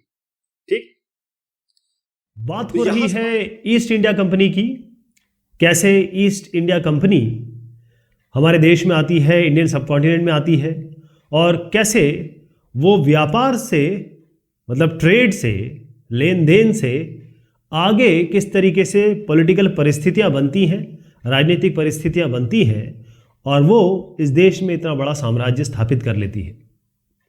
तो हमने जो पिछली बात की थी उससे आगे मैं बढ़ाता हूं कि व्यापार से युद्ध कैसे शुरू हुआ, क्योंकि आप कहेंगे कि ये तो व्यापार चल रहा था, तो युद्ध क्यों हो गया। तो देखिए इसके पीछे कारण है। हुआ ये कि बंगाल की मैं बात कर रहा हूं, बंगाल, यहां क्या हुआ कि एक फरमान निकल गया था, और फरमान किसने दिया था? औरंगजेब ने। ये भी कर देता हूं, ये फरमान निकल गया था, निर्देश निकल गया था कि ये जो ईस्ट इंडिया कंपनी है इसको अब टैक्स नहीं देना है, ये बगैर टैक्स के काम कर सकती है। लेकिन ईस्ट इंडिया कंपनी के जो लोग थे, पर्सनल लोग थे, यानी कि इसके अंदर जो लोग थे जो ट्रेड कर रहे थे बंगाल में, वो लोग भी टैक्स देना उन्होंने मना कर दिया। तो इसका मतलब ये है कि अब बंगाल का जो टैक्स है, यानी कि ये कहीं जो रेवेन्यू है वो कम होने लगा था। तो ये तो भाई मुर्शीद कुली खां इनको तो पसंद नहीं आएगा। तो इनके बीच में, यानी बंगाल के जो नवाब हैं, या वहाँ जो भी उस समय वहाँ के राजा हुए, नवाब हुए, उनके बीच में और ईस्ट इंडिया कंपनी के बीच में तगड़ा बिल्कुल एक तरीके से टकराव की स्थिति पैदा हो गई, और टकराव होने भी लगा। अब ये हुआ कि अब औरंगजेब की मृत्यु हो गई। जैसे ही औरंगजेब की मृत्यु हुई, औरंगजेब का देहांत हुआ, उसके बाद बंगाल, क्योंकि अब औरंगजेब तो नहीं रहे, तो फिर उन्होंने कहा, ये बंगाल के नवाब, कि ठीक है भाई, आपने ये कहा कि औरंगजेब ने निर्देश निकाला है, ठीक है, लेकिन अब तो ये नहीं रहे। तो अब बंगाल के नवाब जो है वो अपनी ताकत दिखाने लगे, अपना पावर दिखाने लगे। तो कौन कौन नाम है ध्यान से देखिएगा। मैंने आपको मुर्शीद कुली खान साहब का चेहरा दिखाया था, तो मुर्शीद कुली खान, उसके बाद यहां पर देखिएगा ये है अलीवर्दी खान, और उसके बाद आए ये है सिराजुद्दौला। तो मुर्शीद कुली खान, उसके बाद अलीवर्दी खान, और फिर ये नवाब सिराजुद्दौला। अब सबसे बड़ी बात थी कि इसमें ऐसा नहीं था कि कोई पावरफुल है, कोई पावरफुल नहीं है। तीनों के तीनों नाम जो मैं ले रहा हूं, तीनों के तीनों शक्तिशाली थे, पावरफुल थे, मतलब ऐसे वैसे खिलाड़ी नहीं थे, सभी शक्तिशाली थे। ठीक है, इन्होंने कहा कि भाई ऐसा है, इन्होंने भी कहा, इन्होंने कहा कि हम कंपनी को, ईस्ट इंडिया कंपनी को हम नहीं दे रहे वो रियायतें, मतलब जो टैक्स में रियायत थी, जो फरमान मिला हुआ था, और उस फरमान को दिखा के ईस्ट इंडिया कंपनी वाले मजे कर रहे थे। उन्होंने कहा नहीं, हम आपको रियायत देते नहीं। उन्होंने कहा कि अगर आपको व्यापार करना है तो आप नजराने दीजिए। नजराना मतलब होता है गिफ्ट दीजिए, बेसिकली ये है कि पैसा दीजिए हमें, और जो सिक्के बनाने का अधिकार है, क्योंकि अगर कोई ट्रेड करना होगा तो सिक्के देने पड़ेंगे, तो सिक्कों का या उसको को ढालने का, बनाने का अधिकार भी उनको नहीं दिया। और सबसे बड़ी बात, जहां से बात शुरू हुई थी, कि मैंने आपको बताया था कि जहां पर ये इन्होंने सेटअप किया अपना ऑफिस, किसने? ईस्ट इंडिया कंपनी ने। उन्होंने सौदागरों वगैरह को बुला लिया अपने पास में, और फिर यहाँ से किलाबंदी करनी शुरू कर दी। तो ये जो फोर्टिफिकेशन, इन्होंने सीधा कह दिया, मुर्शीद कुली खान, जिसका चेहरा मैंने पहले दिखाया था, अलीवर्दी खान, सिराजुद्दौला, इन्होंने कहा कि अब आप किलेबंदी भी नहीं करेंगे, और इनके ऊपर आरोप लगाना शुरू कर दिया, मतलब ईस्ट इंडिया कंपनी के ऊपर, कि भाई आप लोग धोखाधड़ी कर रहे हैं और आप हमें पैसा नहीं दे रहे हैं, वसूली हमें कम हो रही है, और इसी कारण से हमारी जो ताकत है, जो नवाबों की ताकत है, वो कम हो रही है। अब कंपनी अपनी जगह, ईस्ट इंडिया कंपनी अपनी जगह अड़ी हुई थी कि भाई हम तो टैक्स देने वाले नहीं हैं। और फिर क्या किया इन्होंने कि ईस्ट इंडिया कंपनी वालों ने इन लोगों को ये बताया गया, मतलब इन्हीं लोगों ने कहा कि आप हमें अपमानजनक या हमें बेइज्जती करने वाली चिट्ठियां लिख रहे हो, और हमारे जो अधिकारी हैं, बंगाल के जो अधिकारी हैं, उनको आप बेइज्जत कर रहे हो। ये किसने कहा? नवाबों ने कहा कि भाई ईस्ट इंडिया कंपनी ये गलत काम कर रही है। तो कंपनी का ये कहना था कि भाई ऐसा हुआ है कि ईस्ट इंडिया कंपनी, अब इन्होंने कहा कि भाई आपको हमें नजराने देने होंगे। तो ईस्ट इंडिया कंपनी कह रही है ये बेतुकी बात है भाई, हम क्यों आपको हम नजराने क्यों दें, और हर आदमी हमसे नजराने मांग रहा है। तो इससे क्या हो रहा है, ईस्ट इंडिया कंपनी ने कहा कि हमारा जो व्यापार है वो तबाह हो रहा है, खत्म हो रहा है, डाउनफॉल में जा रहा है। ठीक, अब इनको समझ में आ गया, किनको? ईस्ट इंडिया कंपनी को, कि भाई अब तो हमें कुछ ना कुछ करना पड़ेगा। एक चीज़ तो ये है कि हमें बहुत गांव से गांव खरीदने होंगे, क्योंकि वहां से उनको राजस्व मिलता है, लगान, टैक्स, कर मिलता है। और दूसरा ये जो फोर्टिफिकेशन है, ये हमें और तगड़ा बनाना पड़ेगा, यानी हमें किलेबंदी करनी पड़ेगी, किलों का निर्माण करना पड़ेगा, फोर्ट का निर्माण करना पड़ेगा। अब इतनी सारी जब बात हो रही है तो सीधी बात है, ईस्ट इंडिया कंपनी और इनके बीच में टकराव तो होगा ही होगा। बस यही जो टकराव इतना आगे बढ़ गया फाइनली ये एंड हुआ, ये टकराव, ये लड़ाई, ये झगड़ा, ये अंदर से जो एक दूसरे के प्रति बहुत ज़बरदस्त, वो इसको रोक रहे हैं, वो इसको रोक रहे हैं, ये कह रहे हैं कि तुम टैक्स नहीं दे रहे, वो कह रहे हैं हम टैक्स नहीं देते, ये सब चला जा रहा है। उसके बाद एंड हुआ, ये बहुत प्रसिद्ध लड़ाई हुई थी प्लासी की। ध्यान दिया आपने? मैंने जो सारे कारण बताए हैं वही कारण है प्लासी का युद्ध क्यों हुआ। अब आप कहेंगे इतने सारे युद्ध हुए, प्लासी का युद्ध क्यों भाई, इंपॉर्टेंट क्यों है ये? तो उसका एक लाइन यहाँ पर है, वो आपको सुनना ज़रूरी है, समझना ज़रूरी है, क्योंकि ये जो लाइन है ना, यही लाइन जो है ये पूरे हमारी प्लासी की लड़ाई को समराइज़ करती है। मैं बाकी चीज़ें बाद में बताता हूँ, लेकिन यहाँ पर एक लाइन लिखी गई जिसको मैं आपको ज़रूर दिखाऊंगा, वो आप दिमाग में बैठा लीजिए कि प्लासी की जंग इसलिए महत्वपूर्ण मानी जाती है कि भारत में यह कंपनी की पहली बड़ी जीत थी। आपको याद होगा कि जो पानीपत की जो लड़ाई थी, पहली लड़ाई थी, उसमें बाबर ने इब्राहिम लोदी को हराया था, और बाबर मुगल साम्राज्य की नींव रखते हैं इंडियन सब कॉन्टिनेंट में। इसी तरीके से जो प्लासी हुई थी, प्लासी की लड़ाई, अभी प्लासी वगैरह सब समझाऊंगा आपको। तो प्लासी की जो लड़ाई हुई थी, इसमें अंग्रेज नींव तो रख चुके थे, अंग्रेज आ चुके थे, लेकिन अंग्रेजों ने ईस्ट इंडिया कंपनी के नाम पे यहां पर पहली बड़ी जीत दर्ज की थी। अब आपको समझ में आ गया प्लासी क्यों इंपॉर्टेंट है। ये जंग इसलिए इंपॉर्टेंट होती है क्योंकि इस जंग से हिस्ट्री का, इतिहास का कोर्स बदल जाता है। ये घटना बहुत इंपॉर्टेंट है। अब हम दोबारा आते हैं वहीं पे। अब प्लासी के बारे में समझाता हूं आपको, इसको जरा हम क्लीन कर लेते हैं और फिर आप देखिए कि प्लासी का युद्ध क्या हुआ। तो प्लासी का युद्ध जो हुआ वो हुआ 1756 में। ये हुआ कि अलीवर्दी खान साहब हैं, इनकी हो गई मृत्यु। कब हुई? ये 1756 में अलीवर्दी खान जो आप साहब देख रहे हैं, इनकी हो गई मृत्यु, डेथ। उसके बाद सिराजुद्दौला साहब जो है, ये जो सिराजुद्दौला देख रहे हैं आप, ये बंगाल के नवाब बन गए। तो ये अब नवाब हो गए किसके? बंगाल के। अब सिराजुद्दौला को हटाकर कंपनी एक ऐसा आदमी बिठाना चाहती थी, नवाब बिठाना चाहती थी कि क्योंकि अलीवर्दी खान ने और उसके पहले मुर्शीद कुली खान ने कंपनी को बहुत परेशान किया। क्या किया? कंपनी बगैर पैसे दिए काम करना चाहती थी, टैक्स दिए काम करना चाहती थी। तो जब सिराजुद्दौला आए और ये भी तगड़े निकले, ये भी स्ट्रांग निकले, तो इन्होंने कहा देखो ऐसा है, इनको तो हटाना पड़ेगा, इनकी जगह हमें कोई कठपुतली बिठानी पड़ेगी। कठपुतली का मतलब क्या होता है कि खिलौना जिसको आप अपने हिसाब से, अपने इशारों पे नचा सकते हैं। तो इन्होंने सोचा कि इन्होंने ईस्ट इंडिया कंपनी ने कि भाई हमको क्या करना है कि इनको हटाना है किसी भी तरीके से, और इसकी जगह कोई ऐसा आदमी बिठाना है जो सारी इनको रियायतें दे, मतलब सारी परमिशंस दे दे, और बाकी जो सुविधाएं हैं, सुख सुविधाएं कि जो भी ट्रेडिंग के लिए सुविधाएं ज़रूरी होती है वो इनको दे दे। लेकिन कोशिश तो बहुत की, एक ईस्ट इंडिया कंपनी इधर गई उधर गई, इससे मिली उससे मिली, मतलब इनसे जो भी थोड़ा सा नाराज़ रहता था उनके पास गई, ऐसा उन्होंने किया भी। तो ये बात तो भाई सिराजुद्दौला को साहब को पता चल गई कि ईस्ट इंडिया कंपनी ऐसा काम करने की सोच रही है। तो सिराजुद्दौला ने कहा ईस्ट इंडिया कंपनी को, देखो ऐसा है कि हमारे राजनीतिक मामलों में ऐसा है, टांग तो अड़ाओ मत, हमारे मामलों में आपको आना नहीं है। दूसरा ये है कि जो आप ये फोर्टिफिकेशन कर रहे हैं या किलेबंदी कर रहे हैं, इसको उन्होंने बिल्कुल रोक दिया, या रोकने का बोला कि भाई इसको रोकना है आपको। और उन्होंने कहा कि ऐसा है जो आप राजस्व हमें चुका नहीं रहे हैं वो तो आपको देना ही देना है। मतलब उल्टा प्रहार इन्होंने कर दिया। किसने? सिराजुद्दौला ने ईस्ट इंडिया कंपनी पर। ठीक। अब कहानी कहां से शुरू होती है कि 30,000 सिपाहियों के साथ नवाब, ये जो नवाब है, इन्होंने कासिम बाजार में इंग्लिश फैक्ट्री थी उस पर हमला बोल दिया। मैंने कहा ना, ये सिराजुद्दौला ने इन्होंने उल्टा अटैक कर दिया इन पे। कहां किया? एक लंबी चौड़ी ये सेना ले गए और वहां पर कासिम बाजार में एक फैक्ट्री थी, अंग्रेजों की फैक्ट्री, उस पर हमला बोल दिया। और नवाब ने क्या किया कि ये जो अफसर हैं, फैक्ट्री में फैक्टर थे, अफसर थे, इनको पकड़ लिया, गिरफ्तार कर लिया।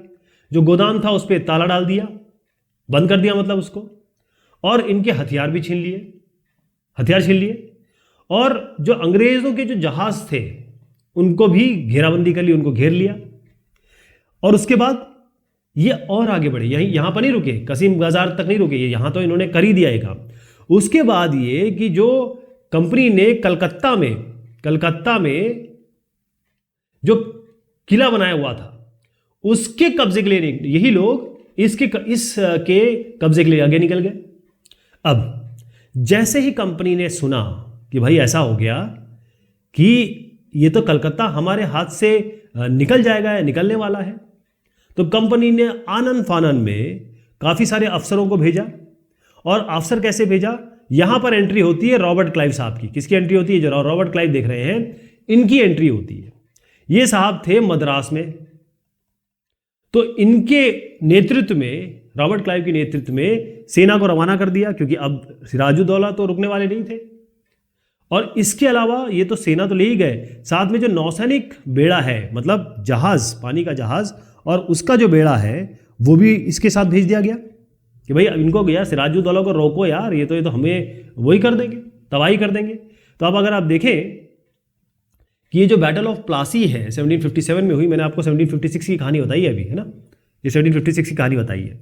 तो जैसे ही आगे बढ़े, मैं प्लासी पे आऊँगा, प्लासी क्यों बोलते हैं उसको।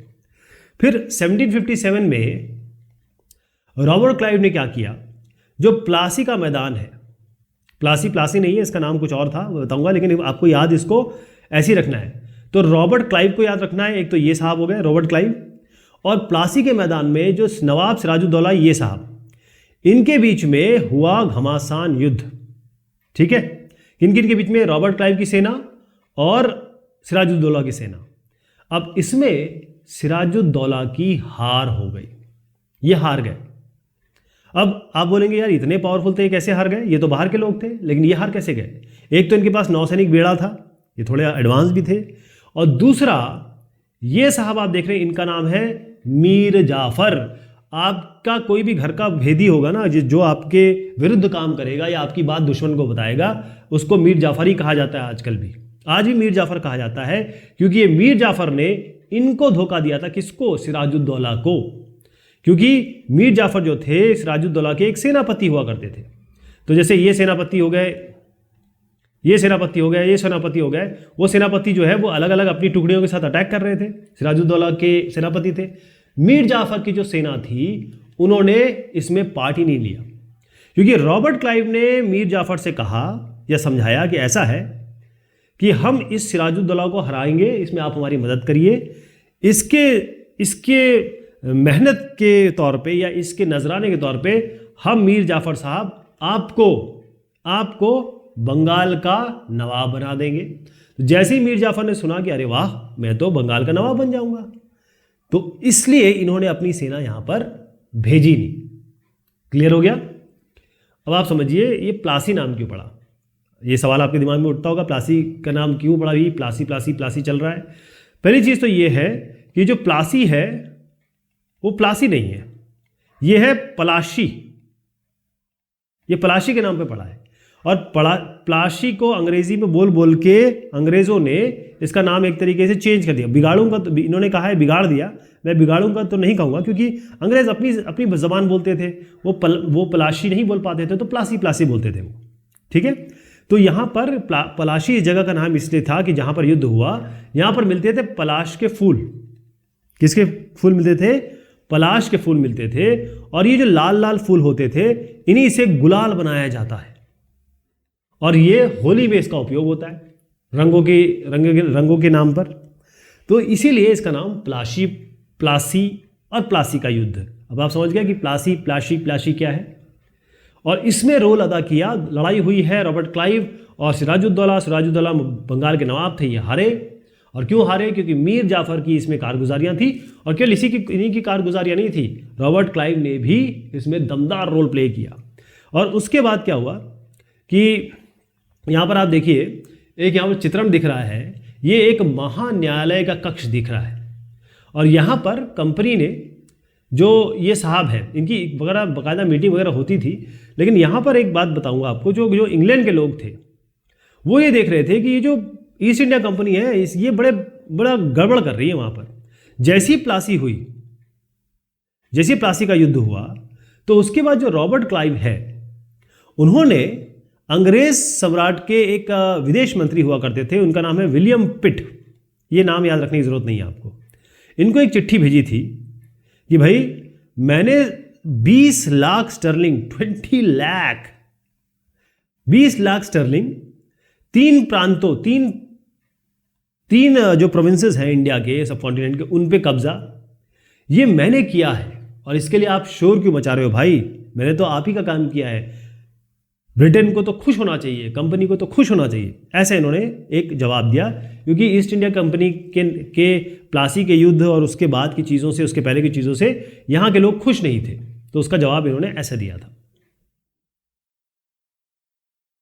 अब मैंने आपको दोबारा बताना चाहूंगा कि प्लासी का युद्ध इसलिए इंपॉर्टेंट था कि यहां पर जो कंपनी थी उसने ये ऐसा पहला युद्ध था ईस्ट इंडिया कंपनी का जो हिंदुस्तान की धरती पर किसी एक नवाब को उन्होंने बड़ी बुरी तरीके से हराया।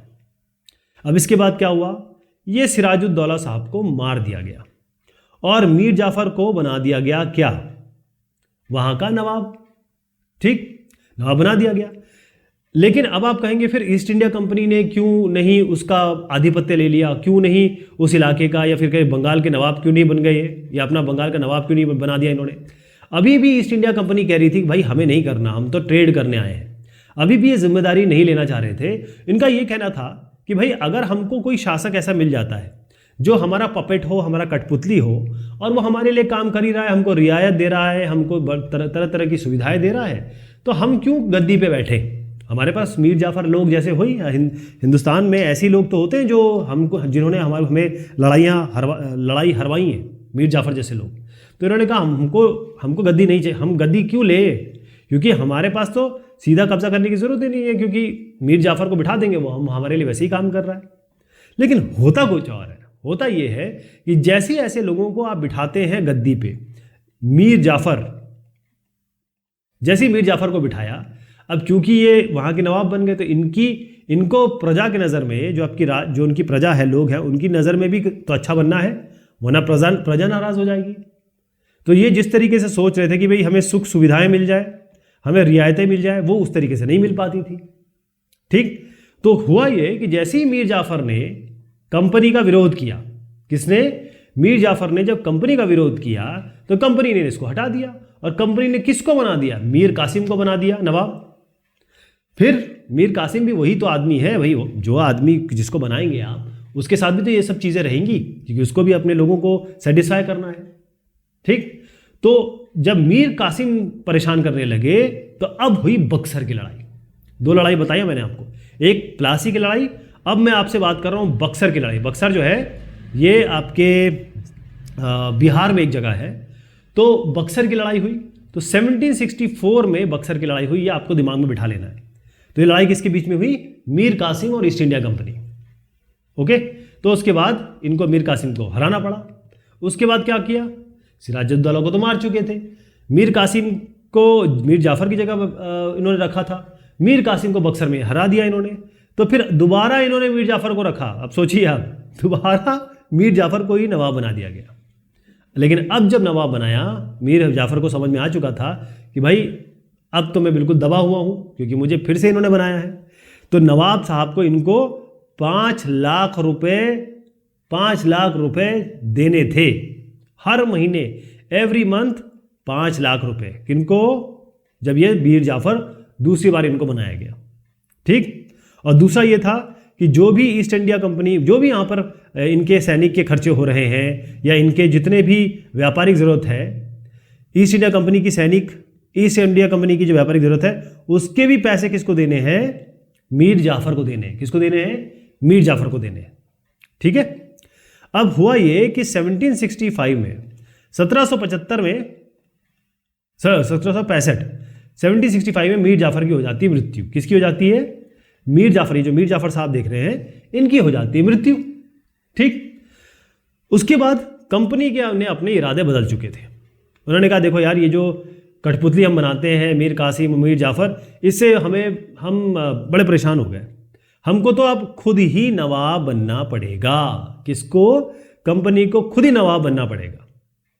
राइट, तो हुआ ये कि 1765 की बात कर रहा हूं, इसमें मुगल सम्राट ने कंपनी को ही बना दिया बंगाल का दीवान। दीवान मतलब ये है कि वहाँ का पावरफुल आदमी, पावरफुल या कहें कि आप ही को बना दिया कि अब आप एक काम करिए।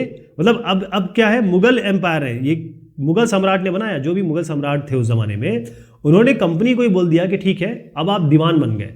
मीर जाफर की मृत्यु के बाद जो ईस्ट इंडिया कंपनी है उसी को बंगाल का नवाब बना दिया गया 1765 में। ये याद रहेगा आपको। इसका मतलब ये है कि इतना बड़ा बंगाल, उसके पूरे राजस्व, जो भी उसका पैसा आता है, जो भी उसके संसाधनों पे हक है, अब किसका कर दिया गया? ईस्ट इंडिया कंपनी का। ये तो गड़बड़ कर दी मुगल सम्राट ने, लेकिन उस ज़माने में मुगल सम्राट जो थे वो शाह आलम थे शायद, और ये बड़े बड़े ढीले से हुए करते थे, राइट। तो होता ये था, अभी भी एक दिक्कत यहाँ पर और भी थी। दिक्कत ये था कि जो ब्रिटेन, जो ईस्ट इंडिया कंपनी वाले लोग थे ना, अभी भी जो ट्रेड कर रहे थे वो किससे करते थे? सोने से। वो ट्रेड में सोना देते थे और साथ में वो देते थे चांदी। उसका कारण क्या था? उसका कारण ये था क्योंकि जो भी ये चीज़, जैसे इनको कुछ भी खरीदना है तो सोना चांदी देना पड़ता था। उसका कारण ये बनता है कि इनके पास, ईस्ट इंडिया कंपनी के पास केवल खरीदने का काम था, ये बेच नहीं सकते थे क्योंकि इनके पास कुछ बेचने के लिए था ही नहीं। उस ज़माने में ऐसा तो नहीं कि भाई कोई मैनचेस्टर बन गया था या फिर बहुत अच्छे कपड़े आने लगे थे, वो तो बाद में आए। इनके पास कुछ देने के लिए नहीं था। तो इसका मतलब ये है कि जो सोना चांदी वो लाते थे वो सब यहाँ पर चला जाता था। लेकिन जैसे ही इनको ये बंगाल की नवाबी, ये दीवानी मिल गई, बंगाल की नवाबी ही समझ लीजिए, नवाब बन गई है, या फिर कि इनकी वो मिल गई, इनकी पावर मिल गया कि भाई हमारा सब पैसा ऐसा यहीं से आ जाएगा, तो इसका मतलब ये है कि जो भी इस बंगाल के राजस्व से आमदनी हो रही थी ईस्ट इंडिया कंपनी को, वही काफ़ी थी। ना इन्हें कोई सोना देना है, ना कोई चांदी देना है हम, ठीक। इससे क्या होता है कि वो रेशमी कपड़े जो हो गए या सूती कपड़े जो हो गए, मतलब कॉटन और सिल्क, ये खरीद सकते थे। अपनी जो इनकी फौजें थी इनको ये संभाल सकते थे, है ना। और दूसरी चीज़ ये है कि जो कलकत्ता में जो बेसिक इनका वो था सेटअप, वहाँ पर ये अपने ऑफिसेस बना सकते थे, या कहेंगे दफ्तर बना सकते थे, और किले बना सकते थे, फोर्ट बना सकते थे। तो ये चीज़ हो गई। अब आप देखेंगे कि जो कंपनी के अफसर हैं वो नवाब कैसे बन गए। आप ये पूरी, आपको मैं लाइन बाय लाइन बता रहा हूँ कि ये कैसे ये कहानी शुरू हुई। लेकिन इससे पहले आपको एक चीज़ बता देता हूँ कि नवाब की कुछ शिकायतें थी। 1733 की बात बता रहा हूँ कि जो बंगाल के नवाब हैं उन्होंने कहा था कि भाई जब कंपनी पहली बार आई तो ये हमसे हाथ जोड़ रही थी, विनती कर रही थी कि हमें एक फैक्ट्री बनाने दो भाई। तो हमने इनको जगह दे दी फैक्ट्री बनाने के लिए, इनको थोड़ी सी ज़मीन मिल गई। उसके बाद इन्होंने क्या किया, जैसी ज़मीन मिली इन्होंने इसके आगे फोर्ट बना लिया भाई, मतलब पूरा का पूरा किलेबंदी कर ली। और उसके आगे इन्होंने गड्ढा ऐसे करके गड्ढे खोद दिए और उनमें भर दिया पानी। गड्ढे खोद दिए, पानी भर दिया, और ऊपर से यहाँ से तोपें लगा दी, मतलब। और जितने भी लोग यहाँ पर रहने वाले थे, कई लोगों को तैयार कर लिया, और अब वो 1 लाख रुपए का राजस्व वसूल कर रहे हैं। और यहाँ हमारे देश को एक तरीके से, बंगाल को और पूरे देश को ये बना के, क्या ये गुलाम बना के, अपना अधीनस्थ बना के ये उन पर राज कर रहे हैं और उनके साथ लूट खसोट मचा रहे हैं। जैसे कोई अगर आप चल रहे हो और आपका मोबाइल छीन ले, आपकी जेब से पैसा निकाल ले, उसी तरीके का काम कंपनी कर रही है। ये किसने कहा? ये उस जमाने के नवाब की शिकायतें थी। तो आपको समझ में आ गया होगा कि क्या चल रहा था मामला। लेकिन एक चीज़ आपको ज़रूर बताता चलूँगा मैं। अब यहाँ पर देखिए, कंपनी के अफसर नवाब कैसे बन गए। ये कोई कबाब नहीं है, नवाब है, नवाब बेसिकली ऐसा है नवाब। ये नवाब जो है ना, ये नवाब से ही बना है। किससे बना है? नवाब से बना है। तो नवाब बनने की कहानी क्या है, ये लोग नवाब कैसे बने? देखिए, पहली चीज़ तो ये है कि अब नवाब बनने का क्या मतलब है। पहले अब आपको समझ में तो आ गया, ईस्ट इंडिया कंपनी के पास एक तो पैसा भी आ गया, सत्ता भी आ गई, पावर भी आ गई। लेकिन नवाब बनने के बहुत सारे और भी फायदे थे। पैसा पैसा पैसा पैसा, मनी मनी मनी मनी, है ना। तो अब ये हो गया कि जब प्लासी का युद्ध हुआ, उसके बाद ये इन्होंने बाध्य कर दिया, जैसे प्लासी खत्म हुआ, जैसे प्लासी हुआ तो इन्होंने बाध्य कर दिया, किन लोगों ने? ईस्ट इंडिया कंपनी ने, कि भाई अब ऐसा है कि आपको ईस्ट इंडिया कंपनी को अब आपको देने हैं पैसे। नवाब इन्हें पैसे देंगे, जमीन देंगे, ये सब इसको देंगे। और जब ये पैसा जमीन आ रही है, और क्योंकि हमारा देश तो सोने की चिड़िया थी, तो ये जो यहाँ के इनके जो गवर्नर जनरल हुए या वायसराय हुए, खासतौर पे रॉबर्ट क्लाइव को ही देख लीजिए, इनके पास इतना पैसा आ गया कि पूछे मत, बेहिसाब पैसा जिसकी कोई गिनती नहीं है। अब आप सोचिए कि 1743 में ये मद्रास आए थे। कौन साहब? ये मद्रास आए थे। इनकी उम्र कितनी थी? 18 साल, मात्र 18 साल की थी। ये इंग्लैंड से मद्रास आए, जो आज का चेन्नई है। मात्र 18 साल उम्र थी किनकी? रॉबर्ट क्लाइव साहब की। अब ये 1767 की बात मैं बता रहा हूं। ये 2 बार गवर्नर बनने के बाद, ये एक नहीं, ये जो साहब देख रहे हैं, 2 बार देश के गवर्नर बने, 2 बार। जब ये 1767 में वापस लौटे, कहां लौटे? इंग्लैंड। कहां लौटे? अपने देश यूके। जब ये भारत से निकले तो पता है इनके पास कितना पैसा था? 40102 पौंड। एक पौंड जो आज का जमाना है 80 रुपए का होता है। अब सोच लीजिए, इसको 80 से मल्टीप्लाई कर लीजिए। और उस जमाने में इतने पैसे एक आदमी के पास थे। ठीक। और एक हंसी की बात बताता हूं आपको कि जब इनका पहला कार्यकाल के बाद जो दूसरा कार्यकाल आया रॉबर्ट क्लाइव का, तो जो भ्रष्टाचार चल रहा है, जो करप्शन चल रहा है कंपनी में, उसका इनको वो बना दिया गया कि भाई तुम्हारे देखरेख में जरा देखना। ब्रिटिश संसद ने कहा कि रॉबर्ट क्लाइव, जो करप्शन चल रहा है उसके बारे में जरा पता करो, देखो इसको दूर करो। जबकि यही आदमी करप्शन कर रहा है, वो इतने सारे पैसे लेके चला गया। अब देखिए, भ्रष्टाचार का इनके ऊपर आरोप लगा, इनके ऊपर बाकायदा भ्रष्टाचार का केस भी चला, लेकिन ये बरी तो हो गए। खुद साहब ने 1774 में, ये जो 1774 देखते हैं, इसमें इन्होंने सुसाइड कर लिया, आत्महत्या कर ली। किन्होंने? रॉबर्ट क्लाइव साहब ने। ठीक है। तो अब मैं तो बात कर रहा था नवाब की। आप बोल रहे हैं नवाब कहाँ गया भाई? तो नवाब आता है अभी। देखिए, होता ये था कि जो कंपनी के जितने भी अफसर हैं, वो इतना सारा पैसा जमा नहीं कर पाए। कई जो है बेचारे बीमारी से, कई बेचारे जो अपने उम्र होने के कारण मर गए। अब हर आदमी जो यहां पर आया वो भ्रष्ट था, करप्ट था, ऐसा कहना बेईमानी होगी, गलत होगा। क्योंकि बहुत सारे जो अफसर आए ईस्ट इंडिया कंपनी के, ब्रिटिश की तरफ से जो आए, वो बहुत सारे लोग जो थे वो साधारण परिवार से थे। वो मतलब नॉर्मल, जैसे हमारे यहाँ मिडिल क्लास होता है ना, उस तरीके से थे। उनका केवल ये था कि थोड़ा बहुत पैसा कमाएंगे और पैसा कमा के हम वापस लौटेंगे, कहाँ? यूके, और आराम की जिंदगी बसर करेंगे। तो ऐसे लोग, ऐसे अफसर जो यहाँ पैसा कमा के वापस यूके पहुंचे, वहां पर वो बहुत धनवान कहलाए। और जब वो पहुंचे तो यहाँ ब्रिटेन के जो लोग हैं वो इन लोगों को क्या कहने लगे? इन्हीं लोगों को कहने लगे कि यार ये तो नवाब है। क्या कहेंगे? कि तुम तो नवाब हो, नवाब। यहीं से नवाब का नाम आया। तो नवाब जो आया है वो नवाब से ही आया है। अंग्रेज क्योंकि नहीं बोल पाते थे उस चीज़ को, तो इसलिए नवाब कहते थे वो उसको। अब आपको समझ में आ गया कि नवाब का नाम कैसे पड़ा। एक और चीज़ आपको बताते चलूँ कि ये जो रॉबर्ट क्लाइव है, ये संसद ने, मैंने कहा कि इनके ऊपर वो चलाया कि भाई आप गड़बड़ कर रहे हो। तो इन्होंने क्या किया, ये रॉबर्ट क्लाइव की बात सुनिएगा। रॉबर्ट क्लाइव क्या कहते हैं, बकायदा संसद में आके कहते हैं कि ऐसा है, जब प्लासी हुई, आप सोचिए जब प्लासी को मैंने जीता तो मैं एक ताकतवर आदमी था, इतना ताकतवर आदमी था कि पूरा जो शहर है, पूरा जो बंगाल है, मेरे इशारों पे, मेरी ठोकरों पर था। पूरा जो शहर है वो मेरी दया पर था। मैं यहाँ से गुजरता था, ऐसे चलता था, तो मेरे यहाँ और यहाँ, दाएं बाएं, बस पैसा ही पैसा था, हीरे जवाहरात, पैसा ही पैसा था। अब आप सोचिए, इतना पैसा कमाने के बाद भी ये साहब कहते हैं कि मैं खुद अपने ऊपर हैरान हूँ कि इतना पैसा मेरे दाएं बाएं हर जगह, हर आदमी मुझे पैसे देने को तैयार था, फिर भी मैंने इतना संयम रखा, मैंने इतना अपने आप को कंट्रोल रखा कि मैं इतने ही पैसे कमाया मैंने, वरना इससे डबल ट्रिपल कमा सकता था। ये रॉबर्ट क्लाइव साहब कहते हैं। ठीक है साहब। डिस्कशन ये है कि प्लासी का युद्ध हुआ, उसके बाद प्लासी का युद्ध के बाद बक्सर का युद्ध हुआ, और बक्सर का युद्ध किसके बीच में हुआ? मीर कासिम और कंपनी के बीच में। तो कंपनी के नवाब के बारे में हमने बात की। नवाब मतलब जो कंपनी के अफसरान यहां से पैसा कमा के यूके, ब्रिटेन जाते थे और वहां पर बड़ी अच्छी जिंदगी जीते थे, तो वहां के जो लोग थे वो इनको कहते थे नवाब, क्योंकि नवाब तो नहीं बोल पाते थे, नवाब नहीं बोल पाते थे, तो वो नवाब कहते थे। अब कंपनी का जो शासन है, देखिए बार बार कहा जा रहा है कंपनी कंपनी, ब्रिटिश और कंपनी में थोड़ा सा अंतर समझिएगा कि यहां पर कंपनी का शासन बढ़ा और किस तरीके से बैकग्राउंड में ब्रिटिश शासन स्थापित हुआ, आप हौले हौले इसको देखेंगे।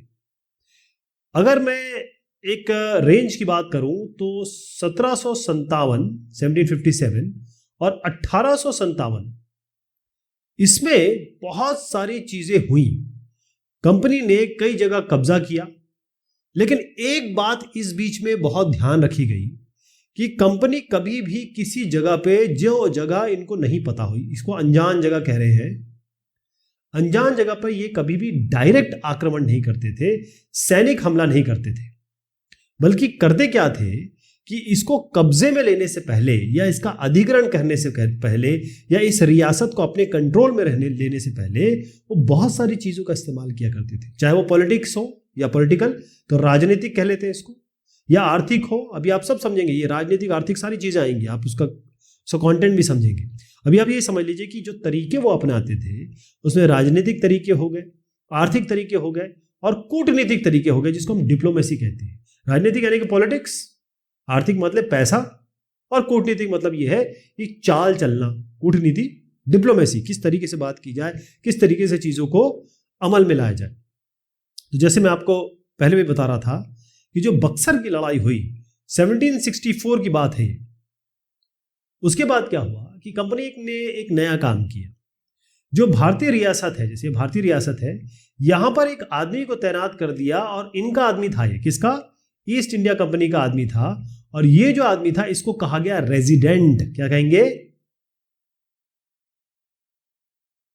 आपको पता है, आप जो डॉक्टर्स होते हैं, जब वो एमबीबीएस वगैरह कर लेते हैं, तो उनको सीनियर रेसिडेंट और जूनियर रेसिडेंट इस तरीके से, वो एमडी करने से पहले या फिर एमडी करते हुए वो अस्पताल में नौकरी करते हैं और वो वहीं पे रहते हैं। इसी को, इसको रेसिडेंट कहा जा रहा है। तो ये रेसिडेंट उस तरीके से आप जरा लिंक करिएगा। रेसिडेंट तैनात कर दिया, लेकिन ये रेसिडेंट था कौन? अगर आपके घर के अंदर, ये आपका घर है, आप रहते हो माँ बाप के साथ, अपने भाई बहनों के साथ, यहां पर एक आदमी आपके साथ आपके बेडरूम में आके बैठ गया, आपके ड्राइंग रूम में आके बैठ गया, तो इसको तो सब पता है क्या हो रहा है, ये अपनी बात भी कहेगा, जो भी आप कह रहे हैं उसके बीच में ये अपनी राय भी देगा। तो रेजिडेंट के माध्यम से, इसी आदमी के माध्यम से, इसी रेसिडेंट के माध्यम से बेसिकली इसका काम क्या था? इसका काम था ईस्ट इंडिया कंपनी के हितों की रक्षा करना। ये कंपनी की चीजें सही हो, मतलब ऐसा कुछ यहां पर ना हो जाए कि कंपनी को प्रॉब्लम आ जाए, कंपनी के व्यापार में, कंपनी के पैसे में, कंपनी का जो भी उसको इनपुट मिल रहा है, कंपनी को जो भी फायदा हो रहा है, उसमें कहीं नुकसान ना हो जाए।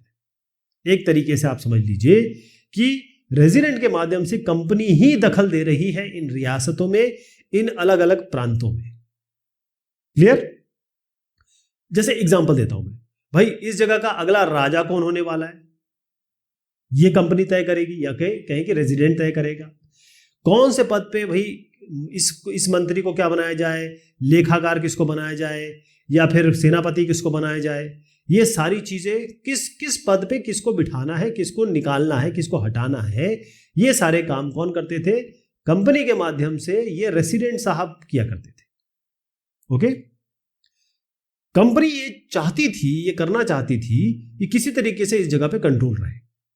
एक और चीज की कंपनी ने, कई बार वो क्या करते थे, एक सहायक संधि, बहुत इंपॉर्टेंट है, सहायक संधि क्या हुई? ये सहायक संधि थोप देते थे इन प्रांतों पे। इसका मतलब ये था कि ये जो प्रांत है, ये जो जगह है, ये जो रियासत है, किसी मिल्कियत है किसी की, ये अपनी सेनाएं नहीं रख सकती, ये अपनी कोई सेनाएं नहीं रख सकती, बल्कि सहायक संधि ये कहती थी, या इन्होंने जो बनाया सहायक संधि, कि भाई हम आपको सेना देंगे या आपको प्रोटेक्शन देंगे, सेना नहीं, प्रोटेक्शन देंगे, यानी हम सुरक्षा देंगे आपको, और इस सुरक्षा के बदले में आपको हमें देना पड़ेगा, क्योंकि हम आपको सेना, जो सहायक सेना दे रहे हैं, बेसिकली ये एक सहायक सेना प्रोवाइड करेंगे जो आपकी सुरक्षा करेगी बाकी लोगों से, और कंपनी का आपको पैसा देना पड़ेगा, यानी कि आपको एक रकम अदा करनी होगी। फिर से समझ लीजिएगा, सहायक संधि एक ऐसी संधि है जिसमें जो रियासत है वो अपनी सेनाएं नहीं रख सकती, जो कंपनी है वो सहायक सेना देगी, और उस सहायक सेना की जितनी भी रकम होगी उसको, उसके रख रखाव की एक जो तय कर ली जाती थी, वो उसको देना पड़ता था। लेकिन कभी कभी ये जो रियासतें हैं वो उतना ज़्यादा नहीं ले पाती थी, राजस्व नहीं होता था, कभी अकाल पड़ गया, कभी कोई बाढ़ आ गई, कभी कुछ और हो गया, किसी और ने आक्रमण बहुत ज़बरदस्त कर दिया, तो ये रकम इनको नहीं दे पाते थे कंपनी को, ईस्ट इंडिया कंपनी को। ये बेचारे कभी कभी रकम नहीं दे पाते थे, पैसा नहीं दे पाते थे, जो कि सहायक संधि में इनको देना ही पड़ता था।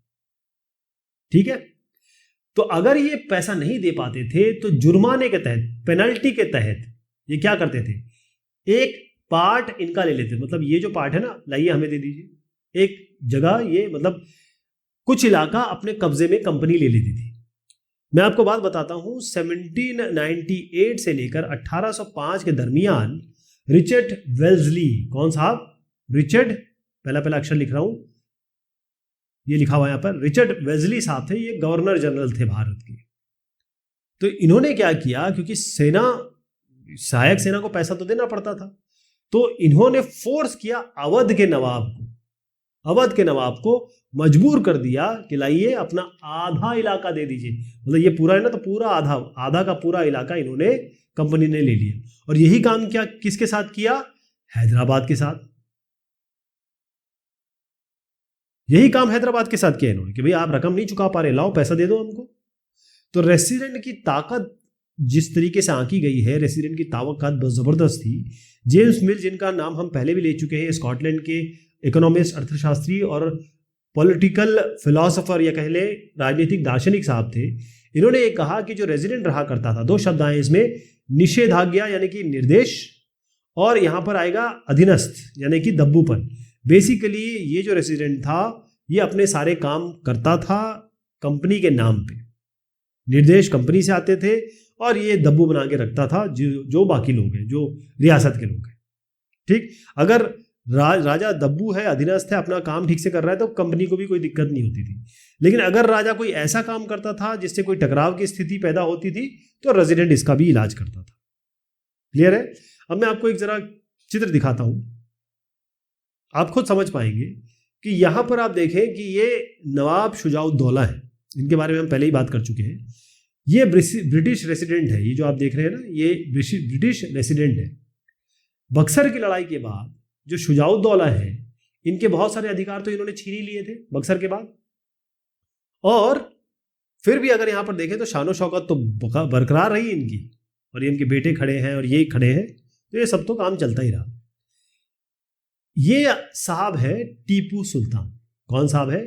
टीपू सुल्तान। ये है शेर मैसूर। कौन साहब है?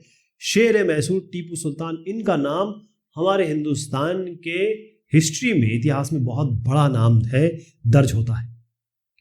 तो हमने ये बात कर ली, अब मैं आ रहा हूं टीपू सुल्तान पे। अब आप समझिएगा कि टीपू सुल्तान के साथ कैसा हुआ, क्या हुआ, कौन थे ये साहब। पहले मैं थोड़ा सा बेस बताता हूं आपको। बेस ये है कि मैंने आपको पहले बताया था कंपनी पहले तो बचती थी, पहले ये नहीं चाहती थी कि भाई सत्ता पे कब्जा करें, लोगों को बिठा दिया जाए जो इनके काम करने लगे, ठीक है भाई। लेकिन धीरे धीरे क्या हुआ, इन्होंने ये सहायक सेना, सहायक संधि करने लग गए। लेकिन अब ऐसा मौका आ गया, क्योंकि इनके राजनीतिक, क्योंकि बेसिक तो पैसा था, आर्थिक, राजनीतिक और आर्थिक अगर हित जो कंपनी के थे, वहां पर उनको कभी भी खतरा दिखाई देता था। उनको लगता था कि अगर हम ये ना करें तो हमें हटा दिया जाएगा या हमें बहुत बड़ा नुकसान आ जाएगा।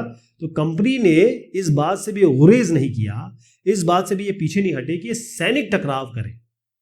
यानी अब ये बिल्कुल तैयार थे सैनिक टकराव के लिए, यानी कि अब आर पार की लड़ाई करने को भी ये तैयार थे। तो मैं बात कर रहा हूं टीपू सुल्तान की, मैं बात कर रहा हूं हैदर अली की। तो हैदर अली, ये जो साहब है इनका नाम है हैदर अली, यहां पर आप क्लियर देख रहे हैं, ये है हैदर अली और ये है टीपू सुल्तान। यहां लगा दें, टी इधर से, ये है टीपू सुल्तान। ठीक है, तो जो हैदर अली है, हैदर अली जो पहले इनके फादर है, ठीक, टीपू सुल्तान के पिताजी हैं हैदर अली। तो हैदर अली का जो समय रहा वो रहा 1761 से लेकर 1782। और इनके जो बेटे, बहुत विख्यात, बहुत बड़ा नाम है ये, जैसे मैं आपको बार बार बता रहा हूं, ये है टीपू सुल्तान। ये रहे 1782 से लेकर 1799। अब ये इतने पावरफुल लोग थे, इसके कारण जो मैसूर है आज बड़ा खूबसूरत, बहुत ही बड़ा खूबसूरत शहर है ये, बहुत खास शहर है ये। इनके राज में मैसूर हो गया बहुत स्ट्रांग। अगर हम हिंदुस्तान का इस तरीके से नक्शा देखें तो ये है आपका मालाबार तट और यह है कोरोमंडल तट। ठीक है, तो क्योंकि मैं ये आप समझ लीजिए कर्नाटका का इलाका समझ लीजिए, तो मालाबार तट में जो यहाँ पर जितना भी व्यापार होता था, जितने भी व्यापार हो रहा था, वो किसके अंडर में था? मैसूर रियासत के अंडर में था। बहुत बड़ा इलाका मैसूर इनके रियासत के अंडर में आता था। और यहां से कंपनी क्या करती थी? यहां से कंपनी ट्रेड करिए किस चीज का? काली मिर्च का, यानी कि ब्लैक डायमंड, काला सोना, सोना क्या हुआ? गोल्ड, ब्लैक गोल्ड, मतलब डायमंड और गोल्ड की संज्ञा दी जाती थी इसको, काला सोना। और इलायची यहां खरीद फरोख्त करती थी कंपनी। ठीक, यहां से इनका ये व्यापार होता था। अब हुआ ये कि इसके दरमियान 1785 की बात समझिए आप, 1785 में टीपू सुल्तान ने क्या किया? उन्होंने कहा ऐसा है कि हमारे जो बंदरगाह यानी हमारे जो पोर्ट है जहां से शिप आ रहे हैं जा रहे हैं, वहां पर चंदन की लकड़ी, काली मिर्च और इलायची, इसका जो निर्यात हो रहा था, जो बाहर जा रहा था, एक्सपोर्ट हो रहा था, उसको कर दिया बंद। उन्होंने कहा साहब अब ये नहीं होगा। पहली चीज तो ये हुई। दूसरा यहां था कि यहाँ के जो लोग थे, जो इनके रियासत में लोग थे और भी लोग थे, जो कंपनी के साथ, ईस्ट इंडिया कंपनी के साथ व्यापार किया करते थे, उनको भी इन्होंने कहा कि आप अब इस कंपनी के साथ व्यापार नहीं करोगे। ये दो काम इन्होंने कहे। इसके अलावा एक और चीज की इन्होंने, क्योंकि ये तो इंग्लिश की बात कर रहा हूं, ब्रिटिशर्स की बात कर रहा हूं, और यहां पर फ्रेंच भी थे, तो इन्होंने क्या किया? ये जो फ्रेंच के लोग हैं, फ्रांसीसी व्यापारी है, उनके साथ इन्होंने घनिष्ठ संबंध बनाए, बहुत दोस्ती यारी की। और फिर इनकी जो सेना है उसका आधुनिकीकरण, यानी उसको और थोड़ा सा सोफिस्टिकेट बनाया। तो अब देखें, उस जमाने में इन्होंने बड़ा गोला बारूद या फिर कहें कि तोपों का इस्तेमाल किया, मतलब बहुत जबरदस्त टक्कर ली इन्होंने अंग्रेजों से। अभी बताऊंगा कैसे टक्कर ली। पहली चीज तो ये कि फ्रांसीसियों के साथ मिलकर इन्होंने जबरदस्त अपने आप को बढ़ाया, और कंपनी के हितों की अब रक्षा नहीं हो रही थी। मैंने आपको पहले क्या बताया था, जहां पर इनकी राजनीतिक और आर्थिक दिक्कत आती थी या उसमें कहीं इनको अड़ंगा लगता था, तो फिर ये सीधा सैनिक टकरावट करते थे, इसमें सैनिक भेज के लड़ाई झगड़ा बस। लेकिन इन्होंने, टीपू सुल्तान ने सिचुएशन ऐसी कर दी कि कंपनी को लगा कि अब तो कुछ करना चाहिए। ओके, तो यहां पर अंग्रेज हो गए आग बबूला, बिल्कुल गुस्सा हो गया अंग्रेज। वो ये मानते थे कि ये जो दोनों साहब, मैंने हैदर अली और टीपू सुल्तान का नाम लिया, ये दोनों के दोनों बहुत ही ज्यादा घमंडी है, खतरनाक है, इनको नियंत्रण करना है, इनको हमको कुचलना है, मैसूर की रियासत को कुचलना है। तो ये इतना आसान तो था नहीं। तो मैसूर के साथ, यानी ये मैसूर है और ये ईस्ट इंडिया कंपनी है, इनके साथ इनके 4 लड़ाइयां हुई, एक में काम नहीं बना।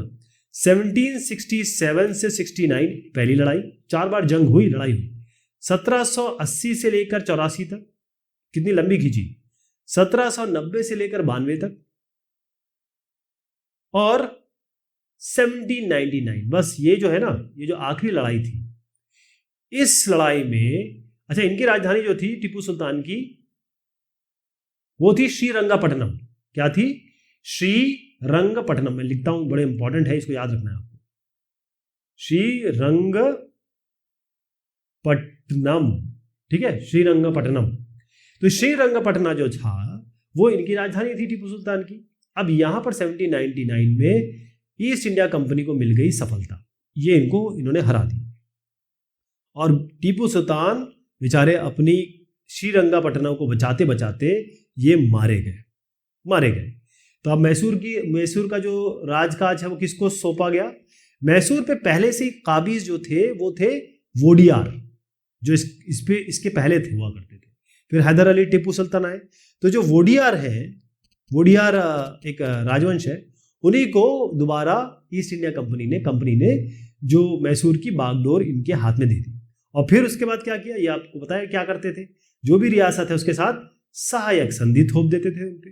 तो अब वोडियार पे इन्होंने सहायक संधि थोप दी। टीपू सुल्तान की कुछ कहानी आपको मैं जरूर बताना चाहूंगा, बड़ा आपको जान के बहुत अच्छा लगेगा, क्योंकि बहुत बड़ा आदमी था, बहुत बड़े इंसान थे। पहली चीज तो ये है कि यहां आपको दिखाना चाहूंगा, बहुत आपको दुख होगा इस बात का कि जो टीपू सुल्तान है, इनके ये बच्चे हैं, इनके बेटे हैं, ये है कॉर्नवालिस, लॉर्ड कॉर्नवालिस, उनके सामने इनके बच्चों को पेश किया जा रहा है। तो जब ये लड़ाई हुई जब ये युद्ध में हारे तो हुआ ये कि कुछ संयुक्त फौजें थी। कौन कौन सी? देखिए, कंपनी की फौजों को हैदर अली और टीपू सुल्तान ने कई बार युद्ध में हराया, यानी कंपनी बार बार बेचारी हार जाती थी। इसका पावर आप समझ रहे हैं कि टीपू सुल्तान का इतना पावर था कि इन्होंने कंपनी को भी कई बार हराया। ठीक, कई बार कंपनी को हरा दिया इन्होंने। लेकिन आगे हमारे यहाँ कहते हैं ना, ऐसे ऐसे गड़बड़ का झाले हो जाते हैं। 1792 में मराठा, हैदराबाद का निजाम और कंपनी, यानी कि कंपनी के साथ मिलकर मराठा लोगों ने और हैदराबाद का जो निजाम है उनने मिलकर टीपू सुल्तान पे बेचारे के ऊपर लड़ाई की और अंग्रेजों के साथ इनको संधि करनी पड़ी। ठीक, और संधि क्या थी? आप सोचिए, एक बाप से कहा जा रहा है कि हम तुम्हारे साथ एक पैक्ट असाइनमेंट कर रहे हैं, मतलब एक एग्रीमेंट कर रहे हैं, आपको इन 2 बेटों को हमें देना पड़ेगा। कितना हृदय विदारक सीन है। एक और चीज दिखाता हूं, ये ना टीपू सुल्तान का खिलौना शेर है। आज ये जो है लंदन में विक्टोरिया एंड एल्बर्ट म्यूजियम में रखा गया है। कहाँ रखा गया है? लंदन में विक्टोरिया और एल्बर्ट म्यूजियम में। तो ये जो है टीपू का एक बहुत बड़ा मशीनी खिलौना था। इसमें एक नकली शेर देख रहे हैं और ये यूरोपीय एक सिपाही को दबाए हुए है। अगर इसका हैंडल इस तरीके से घुमाया जाता है ना, जैसे ही हैंडल घूमता है तो ये नकली शेर जो है दहाड़ता है और इस बेचारे की चीख निकलती है, सिपाही की चीख निकलती है। तो जब 4 मई 1799 को टीपू सुल्तान की जब मृत्यु हो जाती है तो अंग्रेज इस खिलौने को यहाँ ले जाते हैं, जो ये आज आप देख सकते हैं। एक कहानी भी आपको दिखाता हूँ। इस कहानी से आपको बड़ा जान के खुशी होगी कि भाई टीपू सुल्तान साहब ये शेर मैसूर क्यों कहलाते थे। टीपू सुल्तान शेर मैसूर इसलिए कहलाए, ये मैं आपको दिखाना चाह रहा हूँ कि बैटल कैसी, लड़ाई कैसी हुई। श्रीरंगपट्टनम की लड़ाई, जो मैं आपको ये समय बता रहा हूँ ना 1792 का, जब मराठे हैदराबाद के निज़ाम और कंपनी ने मिल के टीपू सुल्तान के साथ लड़ाई की थी। ये जगह है वो श्रीरंगपट्टनम। चलिए, होता यह है कि ये जो साहब है, कोई भी राजा होगा उसके लिए अच्छी अच्छी बातें लिखते हैं लोग, है ना, अच्छी अच्छी बातें लिखी जाती है। तो इनके लिए एक कहानी बड़ी फेमस थी। वो ये था कि एक बार टीपू सुल्तान जो है वो अपने एक फ्रांसीसी दोस्त, ये टीपू सुल्तान हो गए, अपने फ्रांसीसी दोस्त के साथ ये गए जंगल में इनका आमना सामना हो गया एक बाघ के साथ। ध्यान रखिएगा, शेर मैसूर है ये, लेकिन इनका जो सामना हुआ वो इस शेर के साथ हो गया। जैसे ही शेर है सामने आया तो इनके साथ इनकी जो बंदूक है उसने काम नहीं किया, मतलब वो पिस्टल चली नहीं। और इनका एक डैगर था, जिसे कहते कटार, वो जमीन पे गिर गया। अब क्या करते, ये बिल्कुल सामने है, इनकी बंदूक नहीं चल रही है और इनका जो डैगर है वो नीचे गिर गया। लेकिन फिर भी इन्होंने अपने हाथों से इस शेर के साथ लोहा लिया, लड़ाई की और किसी तरह मौका पार के ये कटार उठाया, अपना कटार यानी डैगर, और उसके बाद इस शेर को मार गिराया गया। और इसी कहानी या इसी, पता नहीं रियलिटी है या नहीं है, लेकिन इसी के बाद ये टीपू सुल्तान साहब को शेर मैसूर कहा गया। और इनका जो झंडा था ना, इनके जो रियासत का जो झंडा था उसमें भी शेर की तस्वीर है, शेर की तस्वीर है। ठीक, अब इसके बाद क्या हुआ, कंपनी रुकने वाली तो थी नहीं। अब इन्होंने की मराठों से लड़ाई। किससे? मराठों से लड़ाई की। मैं आपको जरा मराठा का एम्पायर बता दूं, फिर आपको ये जान के बड़ा अच्छा लगेगा। इसमें 2 नाम भी आने वाले, इनका भी चेहरा देख लीजिए। ये जो है मराठा एम्पायर है, ये है मराठा एम्पायर। काफी जगह तक इसमें मैं आपको इंदौर का नाम लिया जाएगा, ग्वालियर है, पुणे है, यहाँ नागपुर तक खिंचा हुआ है, ये पूरे इलाके का नाम आएगा। ठीक, तो मराठों की मैं बात कर रहा हूं। मराठों से कैसे लड़ाई हुई? हुआ ये था कि 1761 में पानीपत की तीसरी लड़ाई हुई और इसमें ये मराठा और अफगान के बीच में हुई थी। अब मराठा इसमें हार गए, अब अहमद शाह अब्दाली से हारे थे शायद। जब ये हार गए तो मराठा का जो सपना था, क्योंकि मराठा तो पुणे से यहाँ तक, पानीपत यहाँ है, दिल्ली तक पहुंच चुके थे, तो अब इनका एक सपना जो था कि भाई हम देश में शासन करें, वो तो चकनाचूर हो गया। इनका ये जो एक दिल की एक तमन्ना थी वो खत्म हो गई। उसके बाद क्या हुआ कि ये जो मराठा साम्राज्य है ये कई भागों में डिवाइड हो गया। तो कैसे ऐसे भाग में डिवाइड हो गया? एक भाग जो है जैसे सिंधिया को मिल गई, सिंधिया राज इसके चीफ्टन हो गए या फिर सरदार हो गए, राजवंश हो गए। ये होलकर को मिल गई, ये आपका गायकवाड़ हो गया। ये आपका भोसले हो गया, भोसले जो नागपुर वाले, तो ये हो गया। अब ये जो सारे सरदार थे ये पूरे के पूरे किसके अंडर में थे? ये जो सारे सरदार थे एक मेन के अंडर में थे, और जो मेन है उनका नाम है पेशवा। ये इसको कहते थे सर्वोच्च मंत्री, यानी कि जो प्राइम मिनिस्टर है, सर्वोच्च मंत्री। तो एक तरीके से इनकी कन्फेडरेसी थी। कन्फेडरेसी का मतलब होता है राज्य मंडल, या कहेंगे एलाइज, गठबंधन। गठबंधन किसका हो गया कि सिंधिया, होलकर, जो गायकवाड़ है, भोसले, सब एक साथ रहेंगे, एक साथ मिलके काम करेंगे और एक दूसरे के हितों का ध्यान रखेंगे। इसी को कन्फेडरेसी कहते हैं। क्या कहते हैं? कन्फेडरेसी कहते हैं। तो ये पेशवा के अंडर में थे। पेशवा आपको मैंने पहले बताया था कि जो हमारे शिवाजी साहब थे वहां से पेशवा की बात शुरू हुई, और वो चित्पावन ब्राह्मण हुआ करते थे। और फिर उसके बाद उन्होंने बहुत आगे जो शिवाजी और उनके बाद भी लोगों की सेवा की। तो पेशवा जो है वो पुणे में रहते थे। कहाँ रहते थे? पेशवा रहते थे ये पुणे में, ये पुणे में रहते थे, और एक तरीके से इनकी राजधानी भी थी। यहां पर आप जो देख रहे हैं इनका नाम है महाजी सिंधिया। क्या नाम है? महाजी सिंधिया। और इनका नाम है नाना फडणवीस। फडणीस है वैसे, तो ये जो नाना फडणीस है और जो महाजी सिंधिया, ये बहुत बड़े, बहुत प्रसिद्ध मराठा योद्धा थे और पॉलिटिशियन भी थे। ओके, कई युद्ध हुए किनके बीच में? ईस्ट इंडिया कंपनी, मतलब कंपनी के बीच में और मराठों के बीच में। तो एक के बाद एक बहुत सारे युद्ध में जो कंपनी ने, ये जो मराठे हैं, मराठों को घुटने टेकने पे एक तरीके से हरा दिया उनका बुरी तरीके से। ठीक, तो पहला जो युद्ध हुआ 1782 में हुआ। इसमें क्या हुआ? सालबाई की, मतलब इसमें कोई जीता नहीं, लेकिन एक आपस में एग्रीमेंट हुआ, सालबाई की संधि हुई, इसमें कोई जीता नहीं। दूसरा जो हुआ इसको हम कहते हैं एंग्लो मराठा युद्ध, एंग्लो मराठा या अंग्रेज मराठा युद्ध कह लीजिए। जो दूसरा हुआ, ये तो पहला 1782 में हुआ, दूसरा हुआ 1803 से 05 तक, कई मोर्चों पर लड़ा गया। तो इसका नतीजा क्या हुआ? ये क्या हुआ कि जो उड़ीसा है, उड़ीसा और यमुना का जो उत्तर भाग है, जिसमें आपका आगरा भी आता है और दिल्ली भी आता है, ये भूभाग किसके पास चला गया? ये चला गया कंपनी के पास, क्योंकि फिर इन्होंने एक तरीके से हरा ही दिया, या फिर अपना आधिपत्य या एक तरीके से दबाया उनको। फिर हुआ 1817 से लेकर 19, यहाँ ये हुआ तीसरा, पहला ये, दूसरा ये, तीसरा ये। तीसरा युद्ध हुआ 1817 से 1819, ये तीसरा था। यहां पर तो इन्होंने मराठाओं को कुचल दिया, मतलब कंपनी ने एक तरीके से इनको खत्म ही कर दिया, कुचल दिया।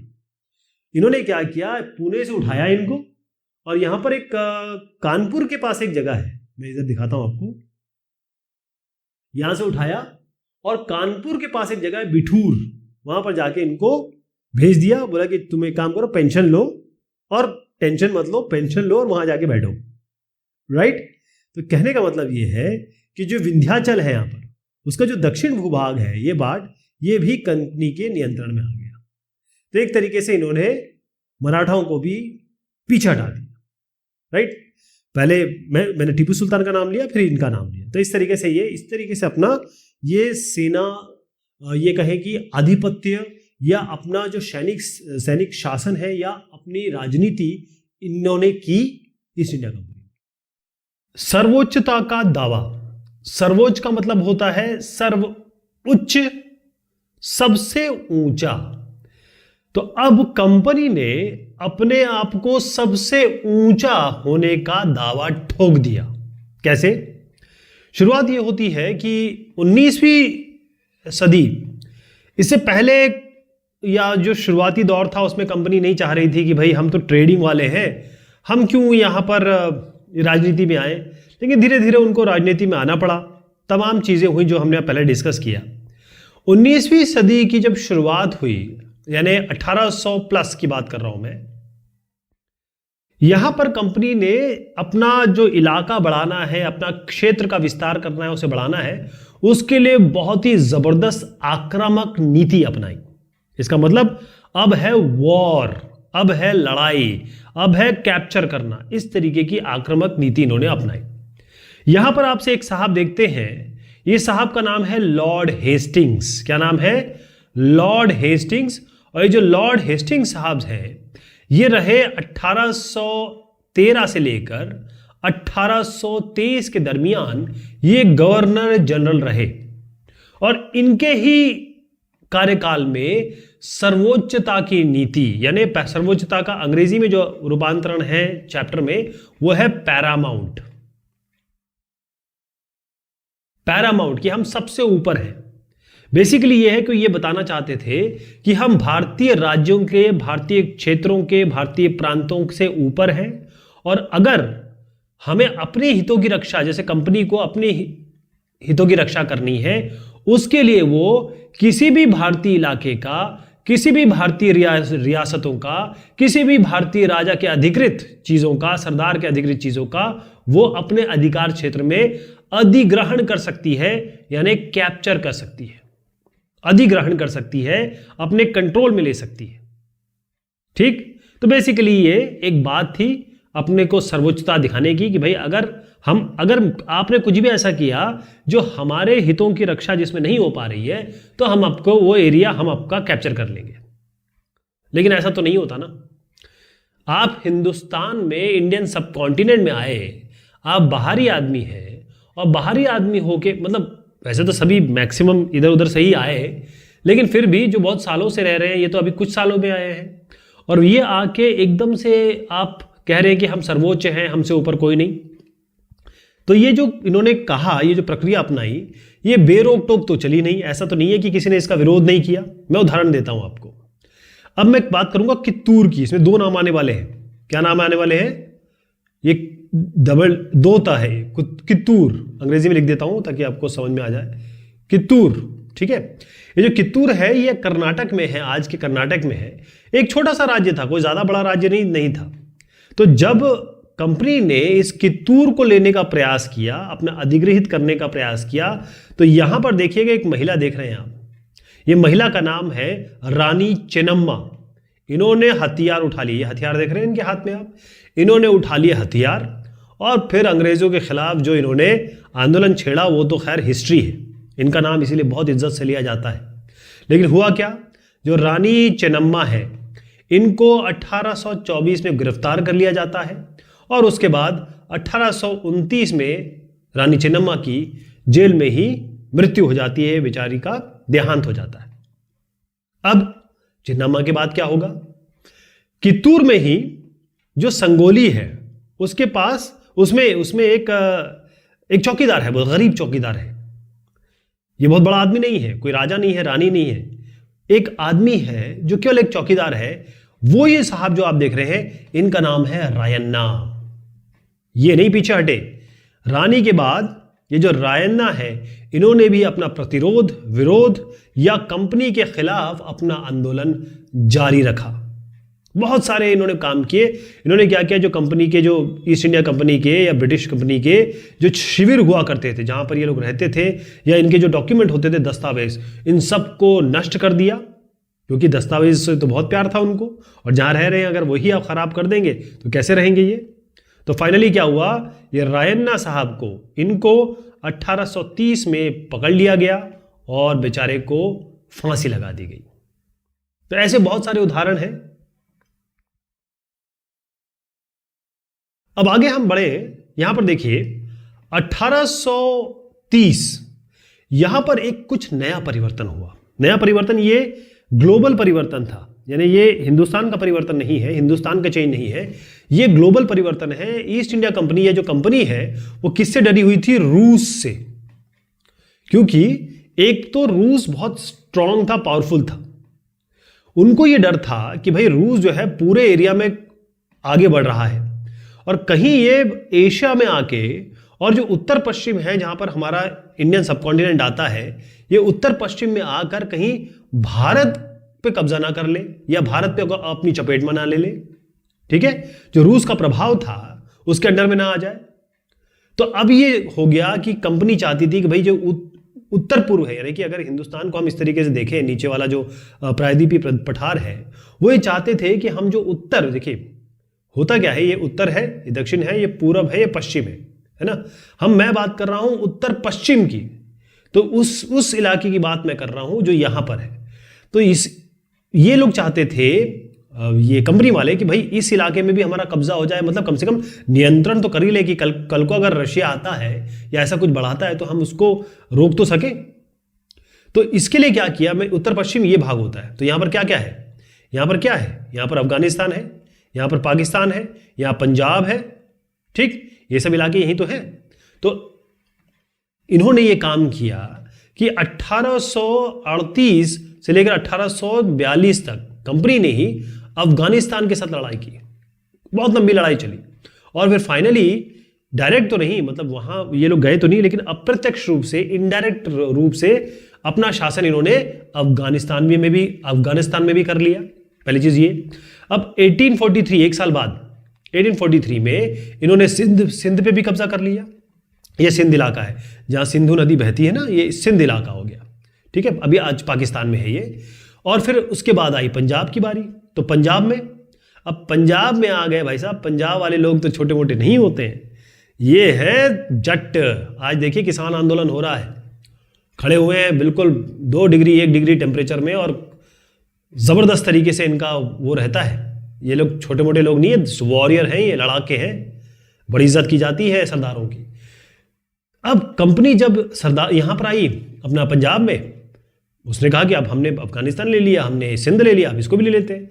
लेकिन ये महाराजा रणजीत साहब ने इनकी दाल गलने नहीं दी। इन्होंने कहा ना, ये बिल्कुल पूरी तरीके से एकदम सामने आके खड़े हो गया, पूरा वो जिसे कहते हैं ना, ईंट का जवाब पत्थर से दिया, ईंट का जवाब पत्थर से। अब हुआ ये कि 1839 में एक थोड़ा दुखद सूचना आपको दे रहा हूं कि इनकी मृत्यु हो जाती है। उसके बाद भी 2 लड़ाइयां लड़ी जाती है, पंजाब के साथ 2 लड़ाइयां और लड़ी जाती हैं, और फाइनली 1849 में पंजाब ये भी किसके पास चले जाता है, अंग्रेजों के पास चला जाता है। क्लियर। ये एक चित्र दिया है, बहुत शानदार चित्र है, ये महाराजा रणजीत सिंह आप देख रहे हैं, इनके दरबार का चित्र है। अब मैं आपको एक बहुत इंपॉर्टेंट इसमें चीज बताने जा रहा हूं, उसको बहुत ध्यान से सुनिएगा, क्योंकि ये जो इसका सवाल तो बनता ही बनता है। सवाल यह है कि विलय नीति क्या है, व्हाट इज विलय नीति। इसको कहते हैं डॉक्ट्राइन ऑफ लैप्स, अंग्रेजी में कहते हैं डॉक्ट्राइन या डॉक्ट्रीन ऑफ लैप्स। यहां पर एक साहब दिख रहे हैं, इनका नाम है लॉर्ड डलहौजी। क्या नाम है, लॉर्ड डलहौजी। तो इनका शासनकाल क्या रहा, 18, यहीं पे लिख देता हूं, 1848 से लेकर 1856। अब ये मैंने आपको पहले बताया था कि कंपनी तो अधिग्रहण कर लेती थी, वो कह रही थी हम सर्वोच्च हैं, हम अधिग्रहण कर लेंगे, हम आपका इलाका ले लेंगे, छीन लेंगे, अपने कंट्रोल में ले लेंगे। तो ये अधिग्रहण थोड़ा और आगे बढ़ा, तो इन्होंने एक नीति अपनाई, ये साहब ने, इसको कहा गया विलय नीति। विलय नीति जो आप यहां देख भी रहे हैं, ये विलय नीति, इसी की बात मैं कर रहा हूं।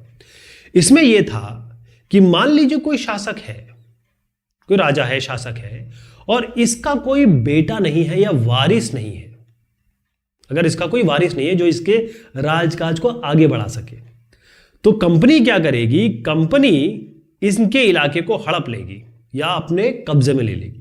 और इसी सिद्धांत या इसी नीति या विलय नीति के आधार पे, डॉक्ट्रिन ऑफ लैप्स के हिसाब से इन्होंने क्या क्या ले लिया, सतारा 1848 में, संबलपुर 1850 में, उदयपुर 1852 में, नागपुर 1853 में, और फाइनली झांसी, रानी झांसी ने कहा था कि मैं जीते जी तो अपना झांसी नहीं दूंगी।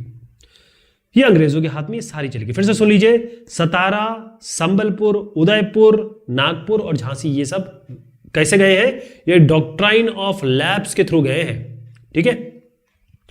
अब आखिरकार 1856 में ये जो फाइनल मैं आपको बता रहा हूं, 1856 में ये जो अवध इलाका है, अवध जो आप मान लीजिए आज का जो लखनऊ के आसपास के सारे इलाके जो हो गए, ये अवध का इलाका भी इन्होंने नियंत्रण में ले लिया। तो 1 2 3 4 5 6 एक और ले लिया इन्होंने।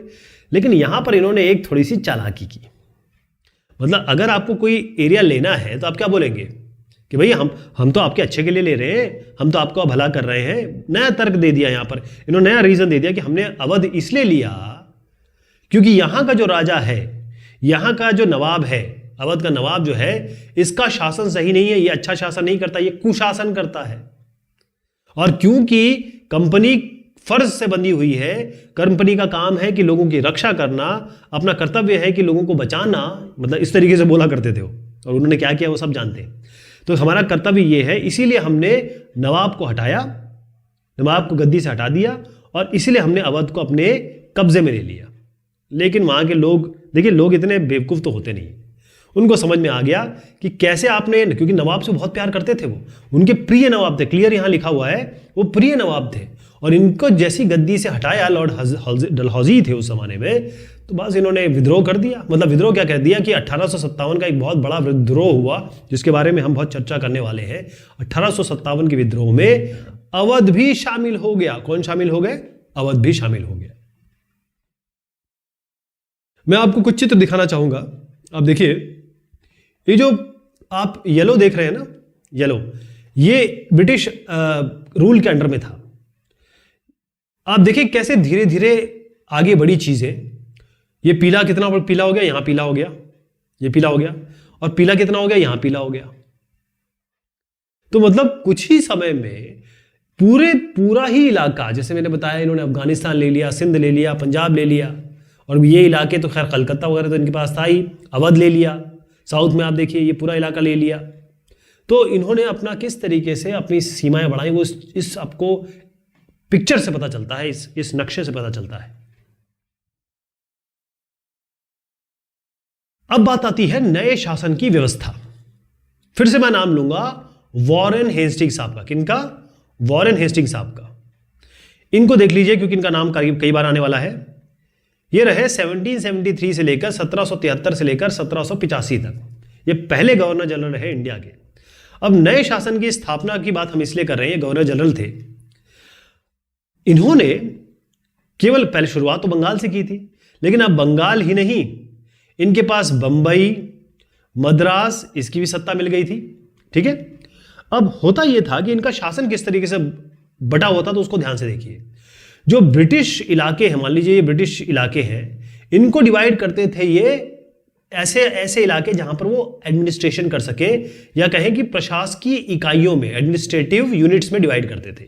प्रशासकीय इकाई है ये, और इनको कहा जाता था प्रेसिडेंसी। क्या कहा जाता था? प्रेसिडेंसी। यहां पर ये लिखा हुआ है प्रेसिडेंसी। ठीक, तो प्रेसिडेंसी कौन कौन सी हुई? बंगाल, बंबई और मद्रास। ठीक, उस समय 3 प्रेसिडेंसी थी। तो मैं ये जो 4 बना दिए, इसको एक काट देता हूं, ऐसे बना देता हूं, ये बंगाल, ये बंबई और ये आपका मद्रास। ये हो गया। सबसे आज हर एक शासन जो है, मतलब हर एक प्रेसिडेंसी के पे एक गवर्नर होता था। कौन से? एक गवर्नर। जी लिख रहा हूं इसके लिए, फिर से बना देता हूं। जैसे 3 भाग में डिवाइड कर दिया, एक ये प्रेसिडेंसी हो गई, एक दूसरी प्रेसिडेंसी हो गई, तीसरी प्रेसिडेंसी हो गई। बंगाल, बंबई, मुंबई जो आज का है, और मद्रास। इन सब का एक जनरल होता था। इसका भी एक जनरल होगा, इसका भी एक जनरल होगा, और इन तीनों जनरल का मतलब सबसे ऊपर एक होता था गवर्नर जनरल। जो आप यहां पर वॉरेन हेस्टिंग्स देख रहे हैं ना, वो उस तरीके से होते थे। तो वॉरेन हेस्टिंग जैसे साहब लोगों ने बहुत सारे एडमिनिस्ट्रेटिव, क्योंकि ये प्रशासकीय इकाइयां थी, तो एडमिनिस्ट्रेटिव इन्होंने चेंजेस किए, या कहें सुधार किया। ऐसा नहीं कह सकते, आज जो हमारा ऑफिस व्यवस्था है ना सरकारी, वो इन्हीं ने दी हुई है हमें। प्रशासकीय इन्होंने एडमिनिस्ट्रेटिव सुधार किए कि भाई जो चीज़ें ठीक नहीं चल रही थी, या अपने तरफ से वो उन्होंने सुचारू रूप से चलाया। तो इसी में अगर मैं आगे जोड़ूं तो 1772 की बात है, इन्होंने न्याय व्यवस्था लाई। अब ये जुडिशरी में आए, क्योंकि देखिए 2 लोग, 2 आदमी, या फिर 2 समाज जहां आपस में रहते हैं, वहां कुछ ना कुछ तो न्याय की बात आती है, कुछ ना कुछ चीजें होती हैं। तो हर जिले में जितने भी इन्होंने डिस्ट्रिक्ट बनाए, हर जिले में 2 अदालतें होंगी। कौन सी अदालतें होंगी? एक होगी फौजदारी और एक होगी आपकी दीवानी। ठीक है, जो दीवानी अदालत है, फौजदारी और दीवानी, एक होता है क्रिमिनल, मतलब आप क्रिमिनल केस चलते हैं, जैसे यहां पर किसी को, आपने किसी की हत्या कर दी और कहीं जमीन वगैरह विवाद है, तो वो दीवानी में आ जाता है। तो फौजदारी और दीवानी अदालत, जो दीवानी अदालत है, ये दीवानी अदालत है, इसका मुखिया कौन होता था? जिला कलेक्टर, जो आज का कलेक्टर है, डीएम होता है, वही इसका मुखिया होता था। लेकिन कौन सा मुखिया होता था? ये कोई वो नहीं, ये अंग्रेजी या कहे यूरोपीय होता था, हिंदुस्तानी नहीं होता था, ये यूरोपीय मुखिया होता था। ठीक, अब आप देखिए, अगर आप किसी पे न्याय कर रहे हैं तो यहां पर सारे हिंदुस्तानी हैं, सबके सब तो हिंदुस्तानी है, या कहें कि इंडियन सब कॉन्टिनेंट के हैं, लेकिन मूल तो उनका हिंदुस्तानी है ना, उन पे आप राज करना चाहते हैं, उनके उनमें कोई दिक्कत आ गई तो आप न्याय करना चाहते हैं। तो न्याय करते हुए अगर एक हिंदू आ गया, एक मुस्लिम आ गया, या दो हिंदू आ गए, दो मुस्लिम आ गए, तो उसके लिए कैसे आपको कैसे पता चलेगा? क्योंकि आपका जो कलेक्टर है वो तो यूरोपीय है, वो तो हिंदुस्तानी नहीं है। तो उसके लिए किसकी मदद लेनी पड़ेगी? मुसलमानों के लिए लेनी पड़ेगी मौलवी की, और हिंदुओं के लिए लेनी पड़ेगी पंडितों की। ठीक है, तो हिंदू पंडित और मौलवी का जो भी भारतीय कानूनों की व्याख्या करते थे कि भारत में इसके हिसाब से ये कानून है, अगर ये ऐसा करेंगे तो ये आपको सजा देनी है, और ये ऐसा करेंगे तो ये सजा देनी है। मतलब वो अपना धर्मशास्त्र देखते थे, ये अपना कुरान पाक मजीद देखते थे। तो जो फौजदारी अदालत है, ये जो दीवानी का तो मैंने बता दिया, दीवानी का समझ में आ गया ना। अब मैं फौजदारी की तरफ जा रहा हूं। फौजदारी अदालत जो है वो आज भी अभी भी काजी और मुफ्ती इन्हीं के अंतर्गत में थी, लेकिन फिर भी वो आते तो कलेक्टर के अंडर में ही थे, मतलब कलेक्टर की निगरानी में आते थे। लेकिन यहां पर कलेक्टर और साथ में जो जज है, यहां पर जज है, और बाकायदा मतलब एक चीज समझ लीजिए कि यूरोपीय जिला कलेक्टर के दीवानी अदालत के मुखिया वो होते थे, और जो यूरोपीय लोग होते थे उनको बताते थे ये मौलवी और पंडित। लेकिन जो फौजदारी अदालत थी वो अभी भी काजी और मुफ्ती के अंडर में ही थी, लेकिन निगरानी करते थे आपके जो कलेक्टर है वो करते थे। जरा कुछ शब्दों का मतलब बता दूं। जो काजी का मतलब होता है ना, जो जज, ये काजी का मतलब होता है जज, यानी कि न्यायाधीश। और जो मुफ्ती साहब होते हैं या मुफ्ती साहब जिन्हें कहते हैं, वो होते हैं कानून के जानकार, यानी कि मुस्लिम समुदाय या मुस्लिम कानून के जानकार होते हैं। वो बताते हैं कि भाई इस कुरान के हिसाब से इन्होंने जो गलत काम किया है उसके हिसाब से क्या सजा मिलनी चाहिए। तो मुफ्ती होते हैं, ये न्याय वाले होते हैं, लेकिन इनको किसकी जानकारी होती है? मुस्लिम समुदाय के जो भी उनके शास्त्र होते हैं उनके बारे में। एक शब्द आएगा यहाँ पर, महाअभियोग, वो आपको बताता हूं मैं। यहाँ पर देखिएगा, ये जो वॉरेन हेस्टिंग्स साहब है ना, ये जो वॉरेन हेस्टिंग्स साहब है, इनके ऊपर ये महाअभियोग चल रहा है। और ये जो है ब्रिटिश संसद ने महाअभियोग का जो इन पे चला मुकदमा 7 साल चला, 7 years। ठीक, क्योंकि उन्होंने कहा कि भाई बंगाल का शासन जो है आपने ठीक से नहीं चलाया, तो इन पे महाअभियोग चल गया, 7 साल चला।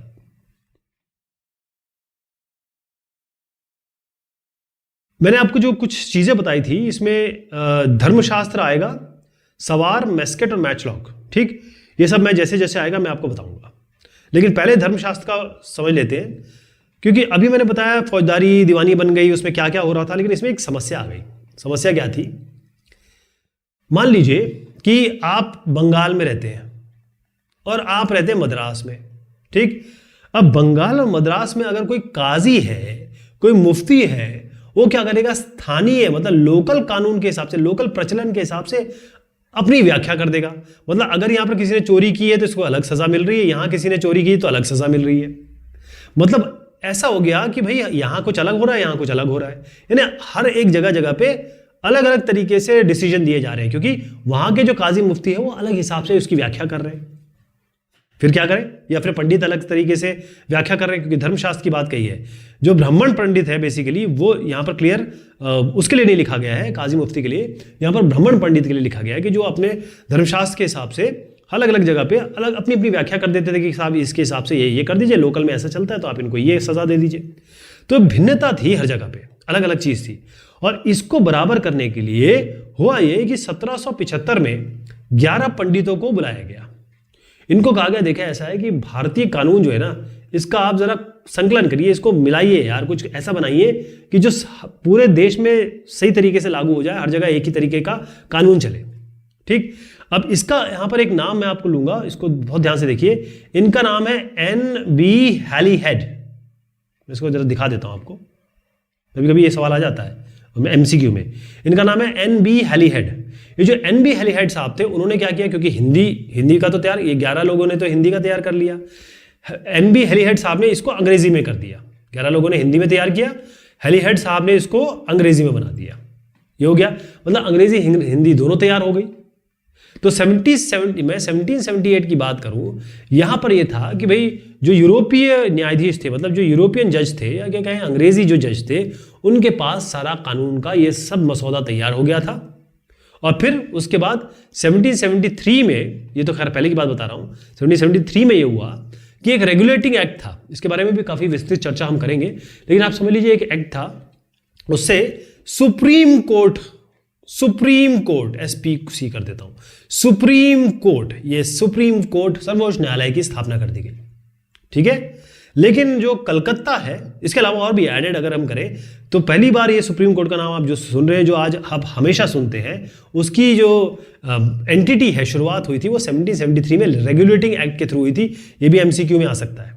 दूसरा है कि जो और भी कलकत्ता में जैसे एक अपीलीय अदालत थी, के कर देता हूं, के कलकत्ता, इसमें अपीलीय अदालत थी, इसमें जो है सदर निजामत अदालत, उर्दू नाम है ये, कि भाई सेशन कोर्ट है, आपका इलाके में जो कोर्ट होगी वहां जाके आप अपनी प्रॉब्लम बता सकते हैं। आज भी हमारे एक क्षेत्र में सबसे बड़ा आदमी कौन सा होता है? कोई भी जिले में डिस्ट्रिक्ट कलेक्टर होता है, डिस्ट्रिक्ट मजिस्ट्रेट होता है, यही तो साहब है। तो उस जमाने में भी जो डिस्ट्रिक्ट है, ये जो कलेक्टर है, वो सबसे बड़े आदमी हुआ करते थे। यार कलेक्टर का काम क्या था? इसका नाम क्या है? कलेक्टर का मतलब कलेक्ट करना, कलेक्ट क्या चीज करते थे? ये करते थे लगान, राजस्व, कर। तो इनका मेन काम था एक तो लगान लेना, लगान लोगों से लेना, इकट्ठा करना, और फिर जो जज है, न्यायाधीश, पुलिस अधिकारी, पुलिस ऑफिसर, कोतवाल, दरोगा, इन सब के साथ मिलके कलेक्टर साहब, इनका यह भी काम था कि कानून व्यवस्था को लागू रखना, कोई लड़ाई ना हो, कोई झगड़ा ना हो, कोई दंगे ना हो। तो दो काम थे, लगान वसूल करना, और इन तीनों की मदद से जो भी अलग अलग अधिकारी थे, कानून व्यवस्था बना के रखना, लॉ एंड ऑर्डर। इसका मतलब यह है कि जो कलेक्टर बैठते थे उसको कहते थे कलेक्ट्रेट। तो ये जो कलेक्ट्रेट साहब है, ये अब मेन बिंदु हो गए सत्ता के, मतलब अब यहां पर पावर आ गई, ये मेन जगह हो गई कि सत्ता का जो सेंटर पॉइंट अब ये बन गया। इसका मतलब जो पुराने सत्ता के केंद्र थे, जहां पर जो हर आदमी अचीव करना चाहता था कि मुझे यहां पावर मिल जाए, मैं इस जगह पहुंच जाऊं, अब हर आदमी कलेक्टर बनना चाहता था या कलेक्टर के आसपास रहना चाहता था। क्लियर? अब हम बात कर रहे हैं कंपनी की फौज की। अब आप देखिएगा, इसमें एक नई चीज निकल के आएगी। धर्मशास्त्र तो समझ गया आप, पहले क्लियर कर दूं। देखिए, इसमें यह था, जो कंपनी की जो असली सत्ता थी ना इनके पास, क्योंकि पावर कहां से आता है? पावर आपके पास आता है आर्मी से, पावर आपके पास आता है जितने पास आपके असला हो, कितने, जैसे आज के ज़माने में कितने हवाई जहाज़ हो, कितने फाइटर प्लेन हो, कितने आपके पास जो पोत है, मतलब पोत, युद्ध पोत हो। तो असली जो इनकी ताकत थी वो थी सैनिक ताकत। ठीक? तो इसमें सवार होते थे जिसे हम कहते हैं कैवलरी। यहां अभी इसको भूल जाइए, कंपनी के पास नहीं, कैवलरी में बात कर रहा हूं मुगल एम्पायर में। जो मुगल एम्पायर में क्या होता था, मुगल साम्राज्य में ये था कि सारी चीजें, सारा जो पावर था वो कैवलरी के ऊपर था, यानी कि कितने घोड़े हैं, कितने घुड़सवार हैं इनके पास। पैदल सेना तो मुगल एम्पायर के पास थी। तो बाकायदा इनको मुगल एम्पायर क्या करते थे, इनको घुड़सवारी का, जो पैदल है उनको तलवारबाजी का, तीरंदाजी का, इनका प्रशिक्षण देते थे। इसका मतलब यह है कि सेना में हमेशा सब लोग थे, लेकिन जो घुड़सवार थे वो हमेशा उनका दबदबा रहता था मुगल साम्राज्य में। ठीक? तो मुगल साम्राज्य को कभी नहीं लगा कि हमें ये पैदल सेना जो है, पैदल सेना ये होनी चाहिए बहुत ज्यादा।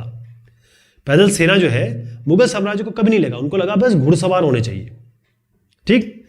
अब ग्रामीण इलाके में ये था कि बहुत सारे ऐसे लोग थे जो सशस्त्र थे, यानी उनके पास असलाह रहते थे।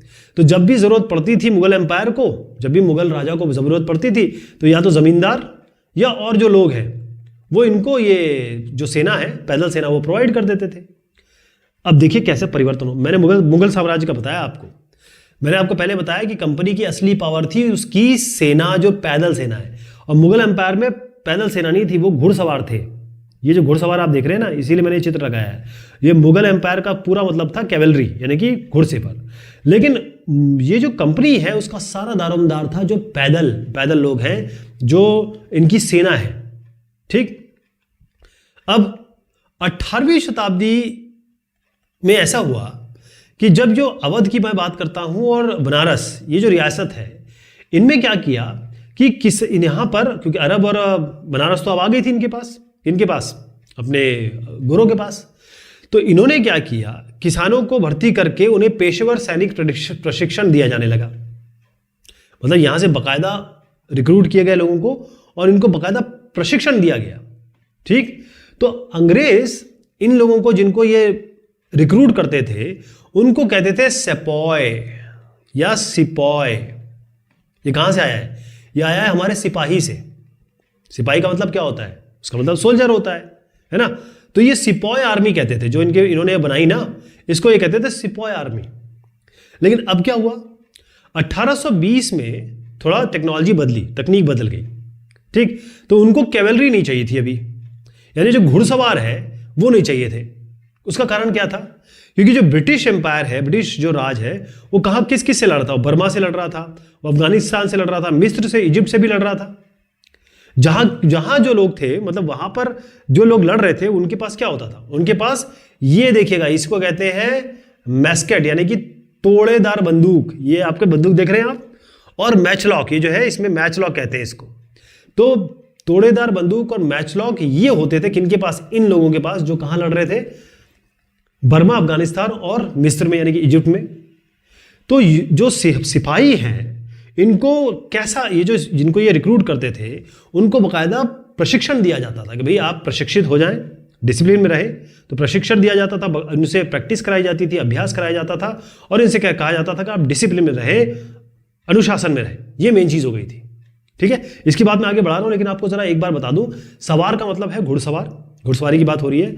मैस्केट का मतलब ये है पैदल सिपाहियों द्वारा इस्तेमाल की जाने वाली एक भारी बंदूक। तो ये बंदूक जो देख रहे हैं वो ये मैं बताने की कोशिश कर रहा हूं। मैचलॉक ये होता है कि भाई जो बंदूक है जिसमें बारूद की को माचिस से चिंगारी दी जाती थी। मतलब यहां पर जो बारूद, पहले तो गोली नहीं हुआ करती थी, ऐसे करके गोली नहीं हुआ करती थी, है ना, गोली नहीं हुआ करती थी। पहले क्या होता था कि यहाँ बारूद भरते थे और यहां से आग लगाते थे, तब करके ये आगे जाती थी। फिर से देख लीजिएगा, ये हो गए सिपॉय। ये मैं बता रहा हूं मुगल एम्पायर में जो प्रचलित था, जो कि आगे नहीं चला, क्योंकि अब आगे पैदल सेना जरूरत हो गई। और ये आपका मैस्केट और मैचलॉक की बात कर रहा हूं मैं। तो मैं बात कर रहा था, उनको बाकायदा ट्रेनिंग दी गई, ठीक है। अब कई बार ये होता था कि जब आप इन लोगों को रिक्रूट करेंगे, मान लीजिए ये हिंदू है, ये मुसलमान है।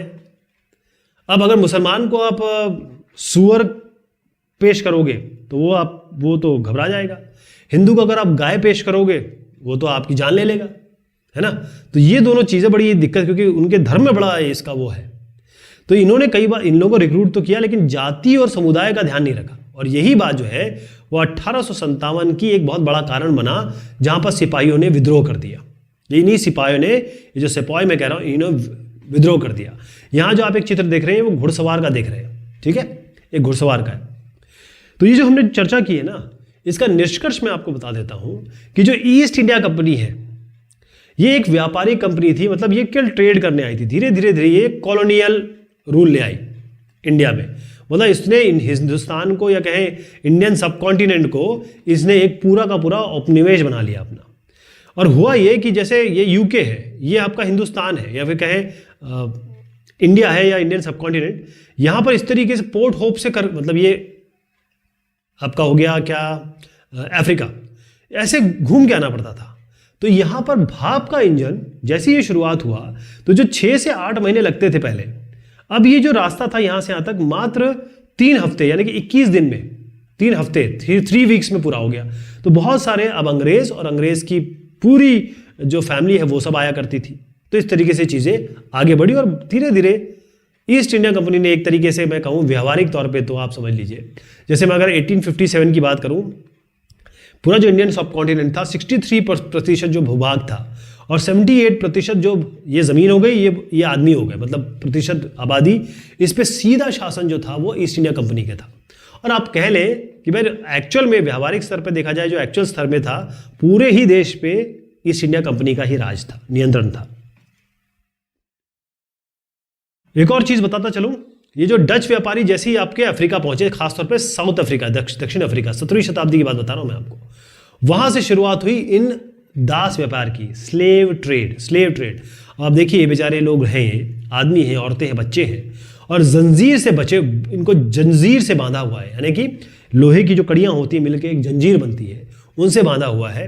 और 1834 में जब इस स्लेव ट्रेड को खत्म किया गया, तो उस जमाने में जब खत्म किया जा रहा था, तब भी आप सोचिए कितने लोग थे, 36, इसको मैं अगर 36 से 37 ही कह दूं, 37,000 लोग दास थे, उस समय स्लेव ट्रेड थे। यहाँ पर एक बड़ी बड़ी दुखदाई कहानी बताई गई है कि यहाँ माँ खड़ी है और बच्चे जो है वो किसी और को बेचे जा रहे हैं। माँ देख रही है कि बच्चे कहीं और जा रहे हैं, पति कहीं और जा रहा है। आप सोचिए, अगर एक बच्चा यहाँ जाए, एक बच्चा यहाँ जाए और माँ कुछ नहीं कर सकती, तो इससे बुरी ज़िंदगी क्या होगी।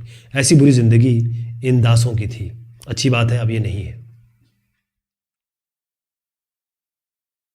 चलिए साहब, ये बात हुई इस टॉपिक की। बहुत शुक्रिया, बहुत मेहरबानी आप सभी की।